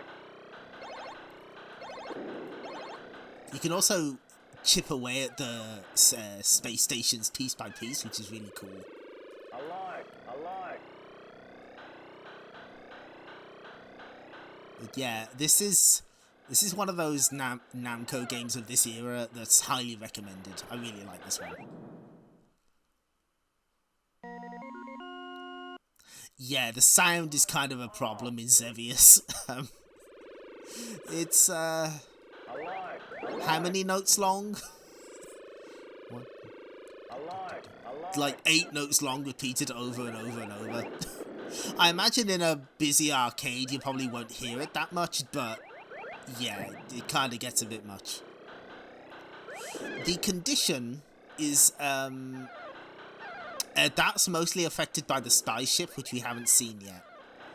if a spaceship gets off, gets away from you, then it upgrades the condition to condition red, and the enemies go crazy. Alive. It also lets you know when there's a formation attack on its way.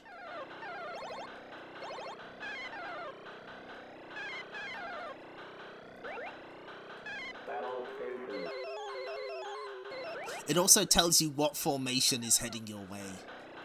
Like the actual configuration of it. The formation of the formation, if you will. Locked off. You also have a few seconds of green condition, Alive. Alive. and then enemies start to pour in. Anyway, this is surprisingly polite. we just head in a straight line here. Alive.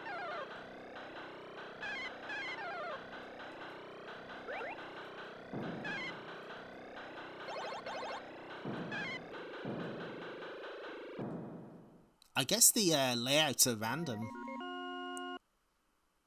Locked off. Definitely one of those games where you can imagine what is being said. It's... Alive. Alive. Oh, jeez.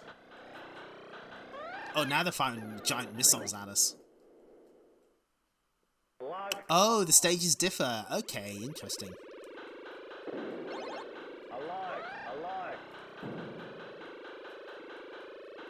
Alive. Alive. Uh,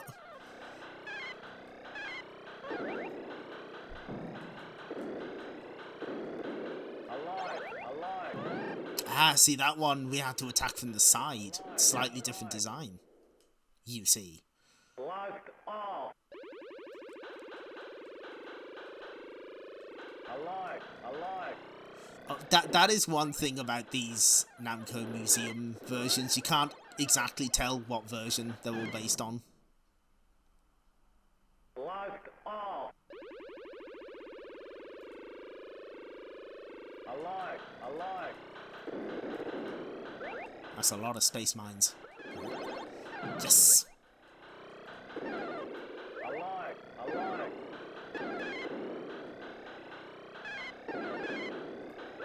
I tell you what, we will continue a few times just so we can see the spaceship.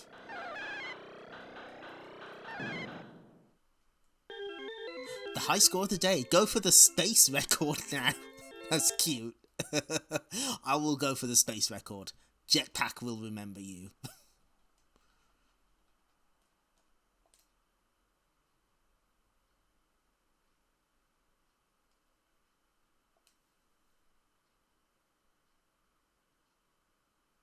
Oh, is the spaceship a hurry up enemy? Okay. Locked off.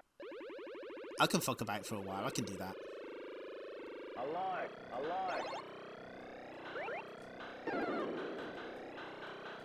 Let's clear this stage at least. Locked off. Alive. Alive.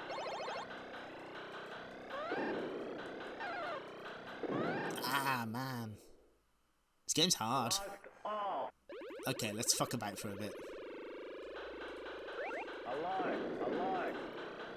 Clear out a bit of space.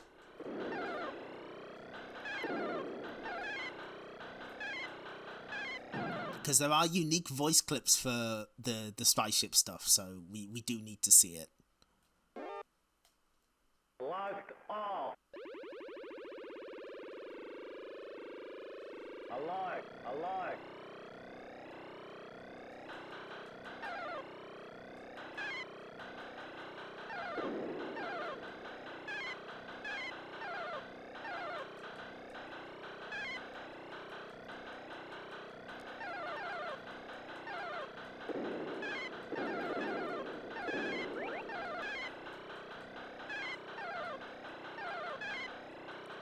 I can hang around like this for a while, probably.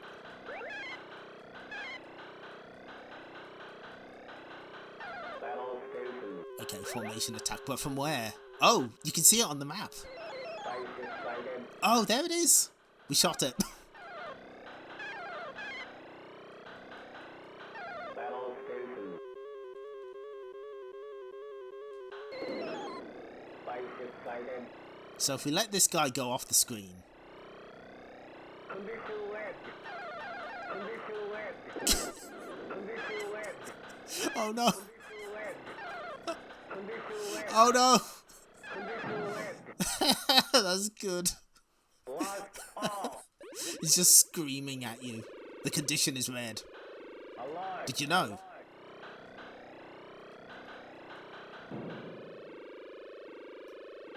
Alive. Alive. My sat-nav's acting up.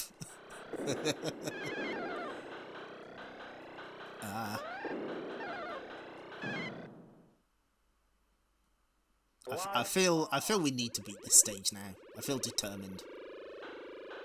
Alive. Alive.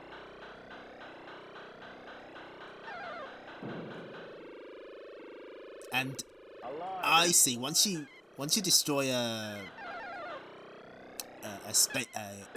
space station or whatever they are, you get like a brief moment of peace. Whoa. Oh jeez. Oh my god. Oh, there's so much. Yes. Lost all. Alive. Alive.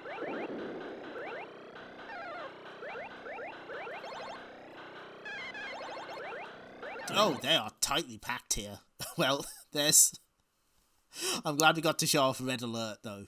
That's good.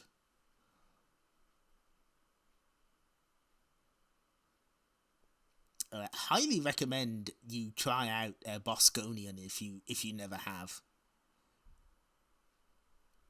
It's a shame because every installment of this series has like a couple of weirdo games, I guess you'd call them, like not really obvious ones.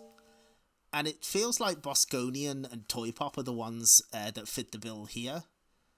They're both quite good. Big fan of Bosconian. Highly recommended. Anyway, let's get out of this weird room. Now there is something we forgot to do, so let's go do that.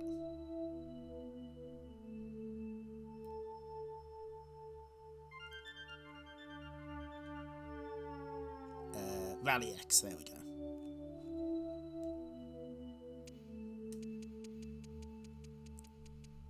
We forgot to look at the sprites for Rally X. How careless.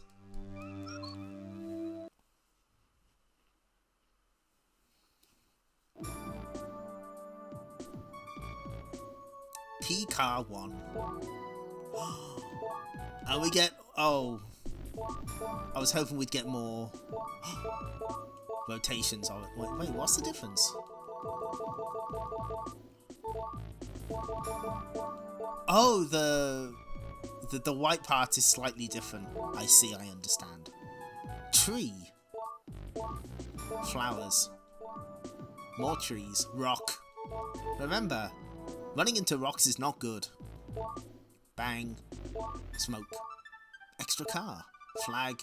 S flag. L flag. There we go, that's all the sprites. They have this feature in like every single Namco Museum. It's very cute. So those are the first 3 games. So this takes about 2 hours-ish, it looks like. So that suits me. That works in my favour. So before we wrap up tonight, we're going to go to the lounge.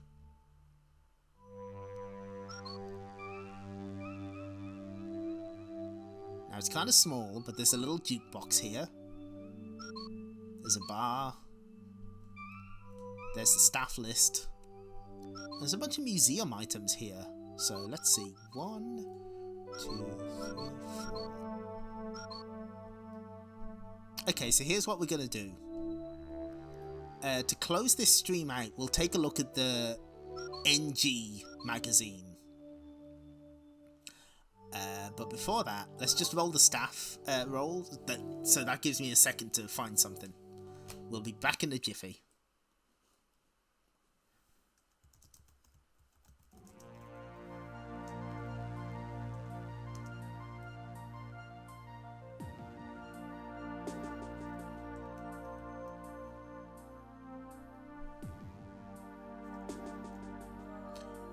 seem to remember this was mostly like now production, and some of the other volumes were made by Tosei, or at least worked on by them.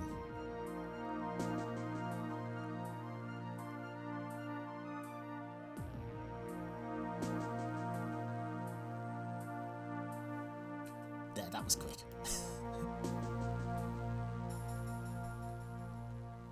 Oh yeah, it is similar, isn't it? Just a good old corkboard. Corkboard.ping. Yeah, Sammy got mentioned. As so did Penguin. I'm not sure which Penguin that is, but I'm sure they're a good one. So the other major feature here is this, the data note.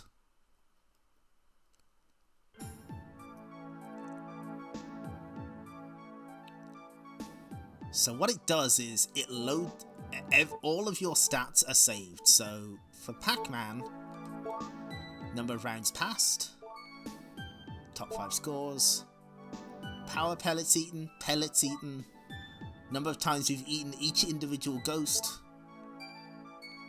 number of times you've eaten the max number of ghosts, which ghosts catch us the most, fruits eaten.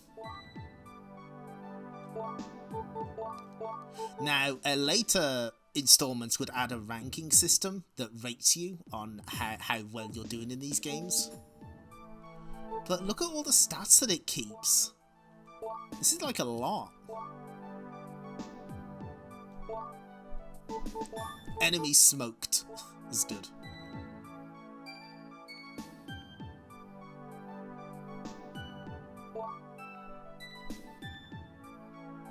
Fastest time, all this sort of stuff. Now we haven't played some of these games, so no data available.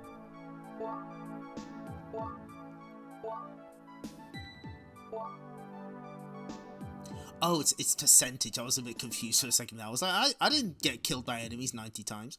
No, but the enemies got us a lot more in New Rally X.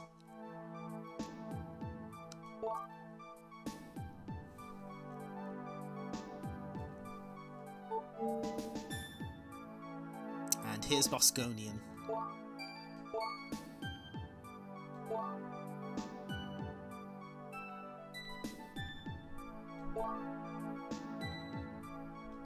It's got all the stats you'd ever need.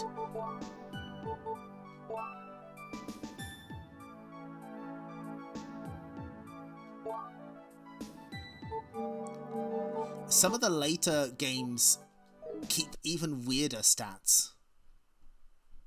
Yeah, that's right. Namco games had like that ADS menu in the test menu for their arcade games, so you could find player stats. I love that kind of stuff though, and I imagine putting that sort of stuff in at this point was a lot easier because these are ports. Right? If there were emulations, then I think they'd be a lot more difficult to implement. God, I would love a museum collection. A collection of museums, if you will. Because, you know, this is pretty elaborate to begin with, but they get more elaborate as we go on. And there's just so much stuff here. We've got like a complete history of Namco. Look, there's Navarone. And when you highlight games that are in the collection you're looking at, Pac-Man reacts.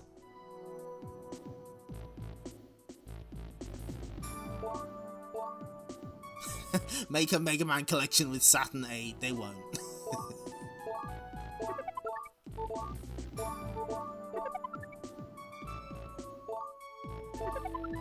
Oh, I was trying to figure this out earlier, but yeah, the cars are slightly different in Rally X. So Pac-Man brings that up. He's a clever little guy. There's Gallagher, Bosconian, and Pole Position. Now, obviously they update these every time there's a new collection, but it goes pretty far. There's the Tower of Duraga reference.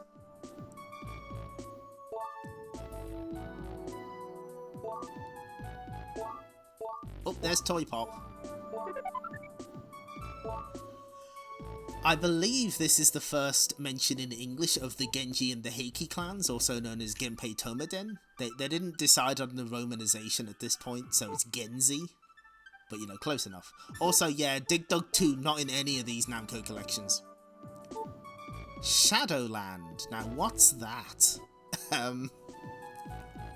That's an English title for Yokai Dochuki, which you didn't see very often. There's another strange romanization, Bravo Man, better known as Bravo Man. Oh yeah, Wonder Momo has a hyphen. It's cute.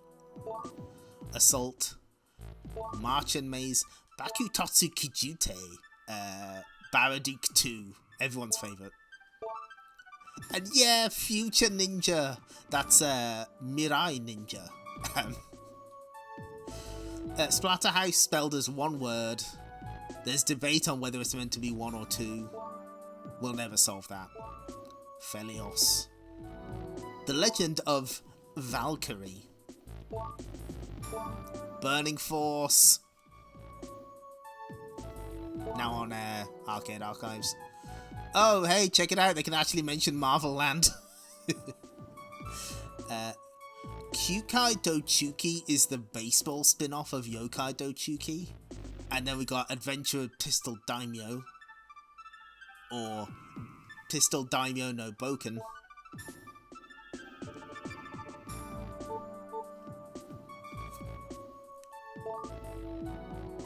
Cosmo Gang the video. Driver's Eyes, linkable. What the fuck is Bakuretsu Maku Daiboken? What is that? Hang on. I gotta look something up. Bakuretsu Daiboken.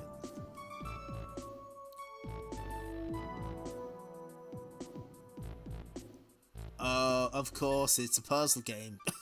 It's a quiz game, of course it is.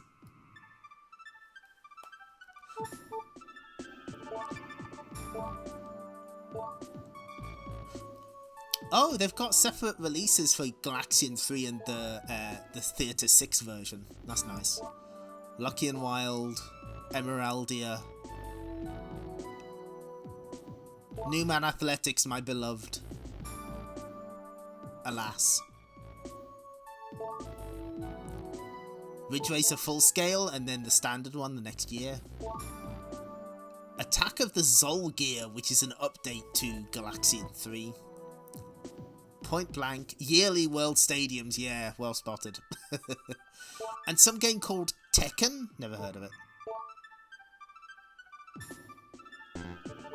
Oh, no, that's a year of games. Just look at that. Mac Breakers, The Outfoxies, Alpine Racer, Rave Racer, Tekken 2.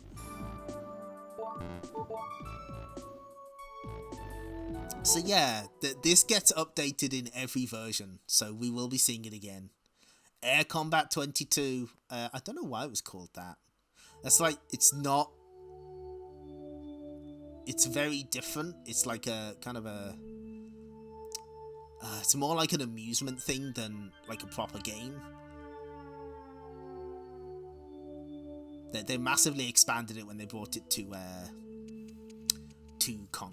PS1.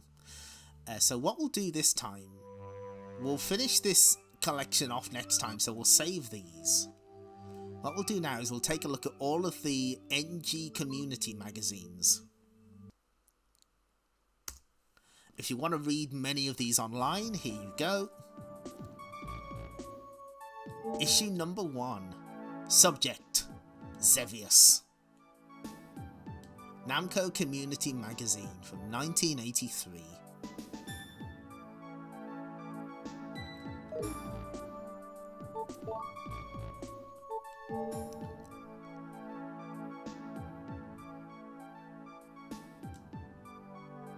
There he is. There he is. The scourge of Twitch himself, Mappy. Now, to be fair, I don't have beef with the original Mappy. It is a common joke among some of the retro game streamers on Twitch that this guy's cursed.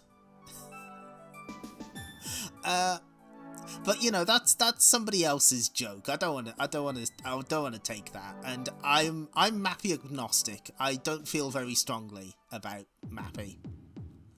Hopping Mappy sucks though. I will that is a hill I will die on. Let's fly out of the autumn sky. Meeting of Namco characters. Mappy neutral. Look, they're having fun. Look at... Pac-Man is just always happy to be in a room. Bless him. Oh yeah, does it say...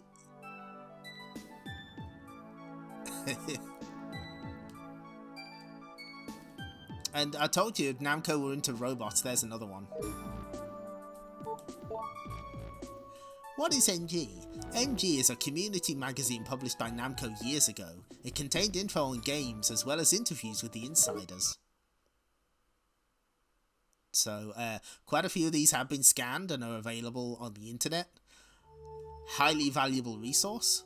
So that's 83, 1 to 3, 4 to 7. What do we got? Oh, hell yes, level rabble!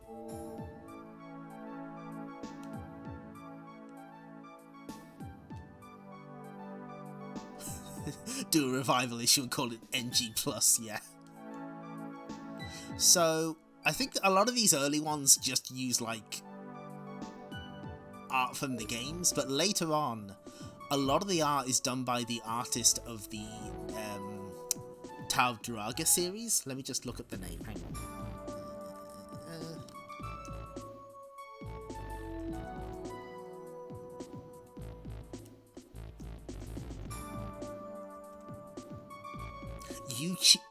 Yuichiro Shinozaki.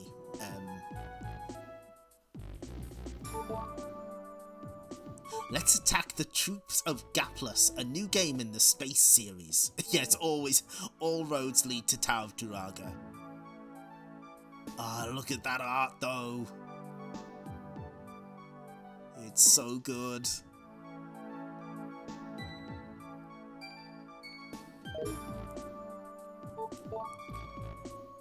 Oh, here we go.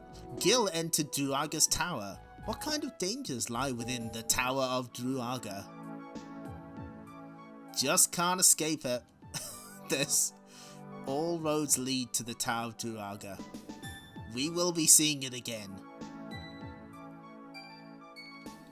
Don't you worry.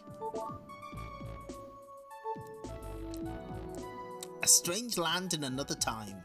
A new game called Pac-Land based on the popular Pac-Man.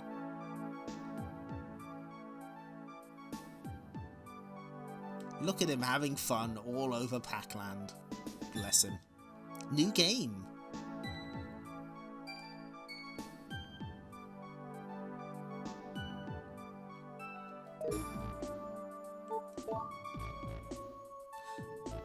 Published by Namco until 1993.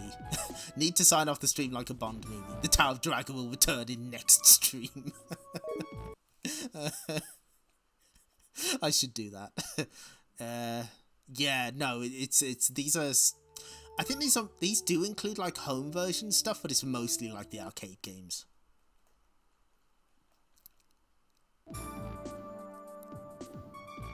We got loads and loads of great games to play, all the best in the new year.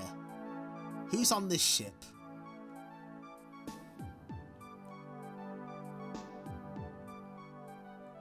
Aw, it's cute. Man, lot of love for Libble Rabble. It's nice to see.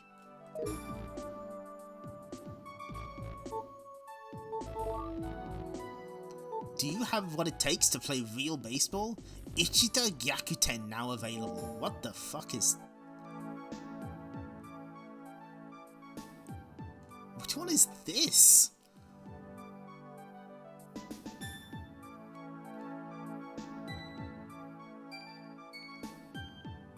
Is that like the home console game? Oh my god, I'm gonna have to look this up as well.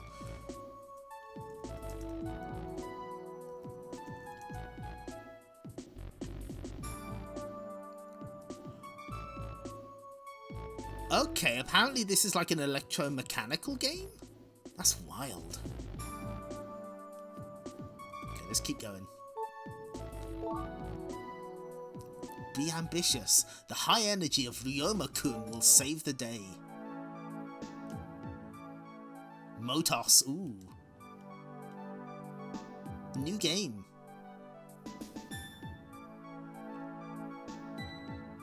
I understand. It contained a dice game and an encyclopedia of Namco characters as well as other information. Imagine that, information on Namco characters. And here's the last set for now. So they included like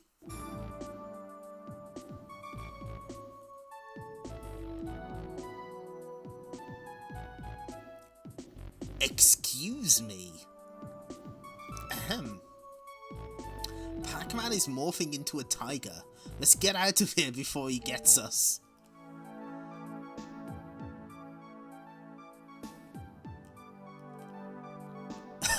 So, okay, I get it. The ghosts are like Oni, I think. Pow pow.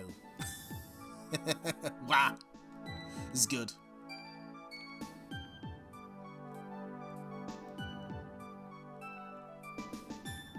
Namco graffiti. Look at that, look at him. Look at that tiger Pac-Man. Where's that alt in Smash? Cowards. Hey. So here's the interesting part. New game, Sky Kid and Gauntlet. Gauntlet was distributed by Namco in Japan. Because I think they like owned Atari Japan. Either at this point or earlier.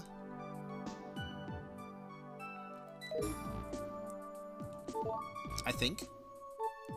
Pino and Acha are on the loose. The bad toys of Toy Pop should beware.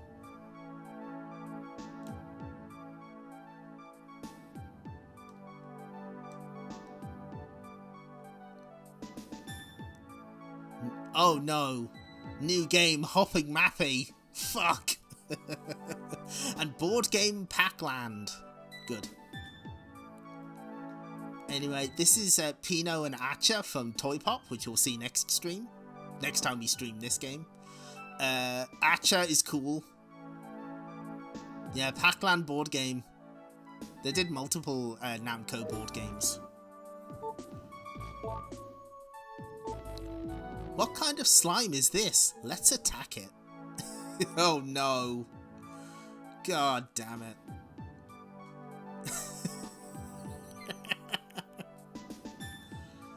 Can't escape it. Oh, hello. So when they say Namcot new game, they're talking about like the home stuff, because that's what their home division was called.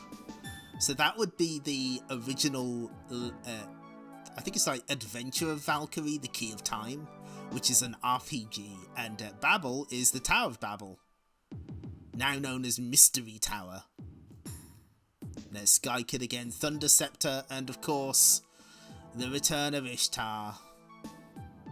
Pretty sure that's by the original Ishtar artist, drag artist. After the last issue of the NG, Namco published Nowers, a new magazine. I don't know if scans of that one are available.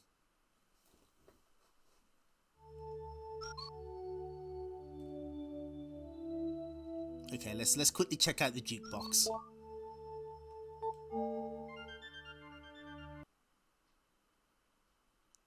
The Victor Entertainment Special, yeah, that's right.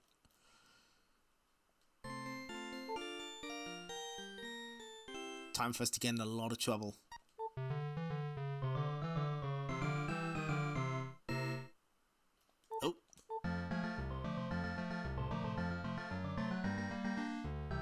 It's okay. I think the sound emulation means that we won't get in trouble.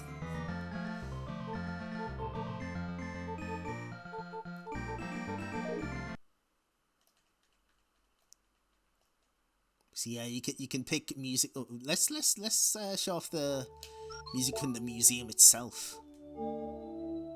VOD has been muted. Yeah, there we go. Oh, I've kind of got an issue with the next stream. Well, I'll get into that.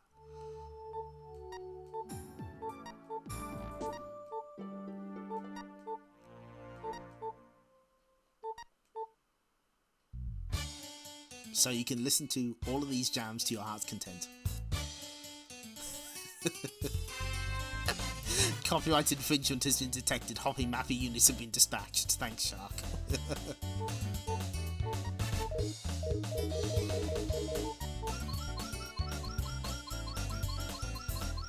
Maybe if I do this and cover it.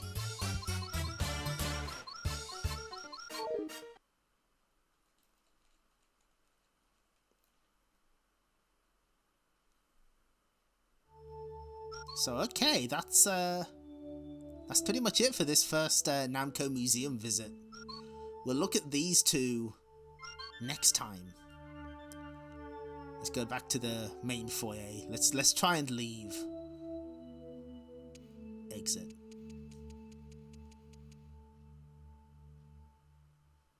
My God, the doors are locked. The sky is just painted out there.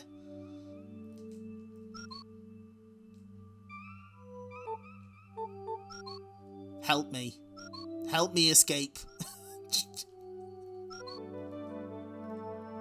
Anyway, that's enough of that. So, there we go. I think that went pretty well. I'm quite happy with... So, yeah, these are going to be on the slightly shorter side. But I kind of need that because we've had kind of some long streams lately. She cannot help us. We're trapped here forever. Oh, I'm glad. Thank you. These are going to be like nice and relaxed streams, and I think you're going to learn a lot about Namco games because I love Namco games. They're pretty great.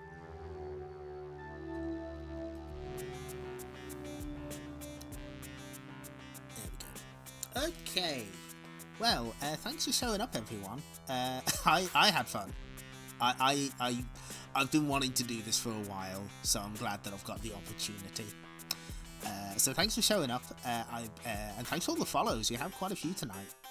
Quite happy for that. So, next stream, there will be a stream next week, but it's not going to be Wednesday, and it's not going to be Namco Museum. We've kind of got a problem. I'm cat sitting again. Hold on, let me see if I can... Wait a minute, let me see if I can show off this... Oh no, I don't have any... I forgot to move the cat pictures over. Did I? Yeah, I did. No, my cat pictures are on my old laptop, so I'm cat sitting again. And my parents' internet, where they live, is bad. It is fine for Netflix. It is not suitable for streaming at all. We tried once. We try not to think about that. So there won't be a stream on Wednesday. There will be a stream on Friday. And oh, you know what? Hold on. Wait a minute. Okay, I'm gonna... If you know what game is coming out next week, then you already know. You already know that things are gonna be bad. Things are gonna be extremely bad for you. What video game is coming out next week? What video game relevant to my interests could possibly be coming out next week? What game comes out on the 16th? Yeah. Hold on. Wait a minute. Let me add this.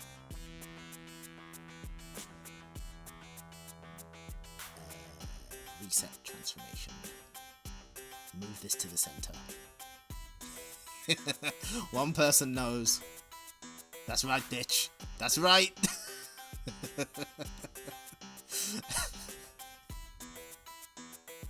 Oh, it's Yohane time. So they're releasing an Inti Creates developed Love Live Isekai game starring everyone's favorite fail girl, Yohane, or Yoshiko. Yes, Inti Creates made it. I kind of wish it was Team Ladybug instead, but you know, that's fine. So, so I am gonna have to teach you all about who these characters are. I've got data cards ready to go. This is we're gonna learn who Yohane is. We're gonna learn about her doggo friend Lilaps. It's gonna no one is going to have fun, but I am.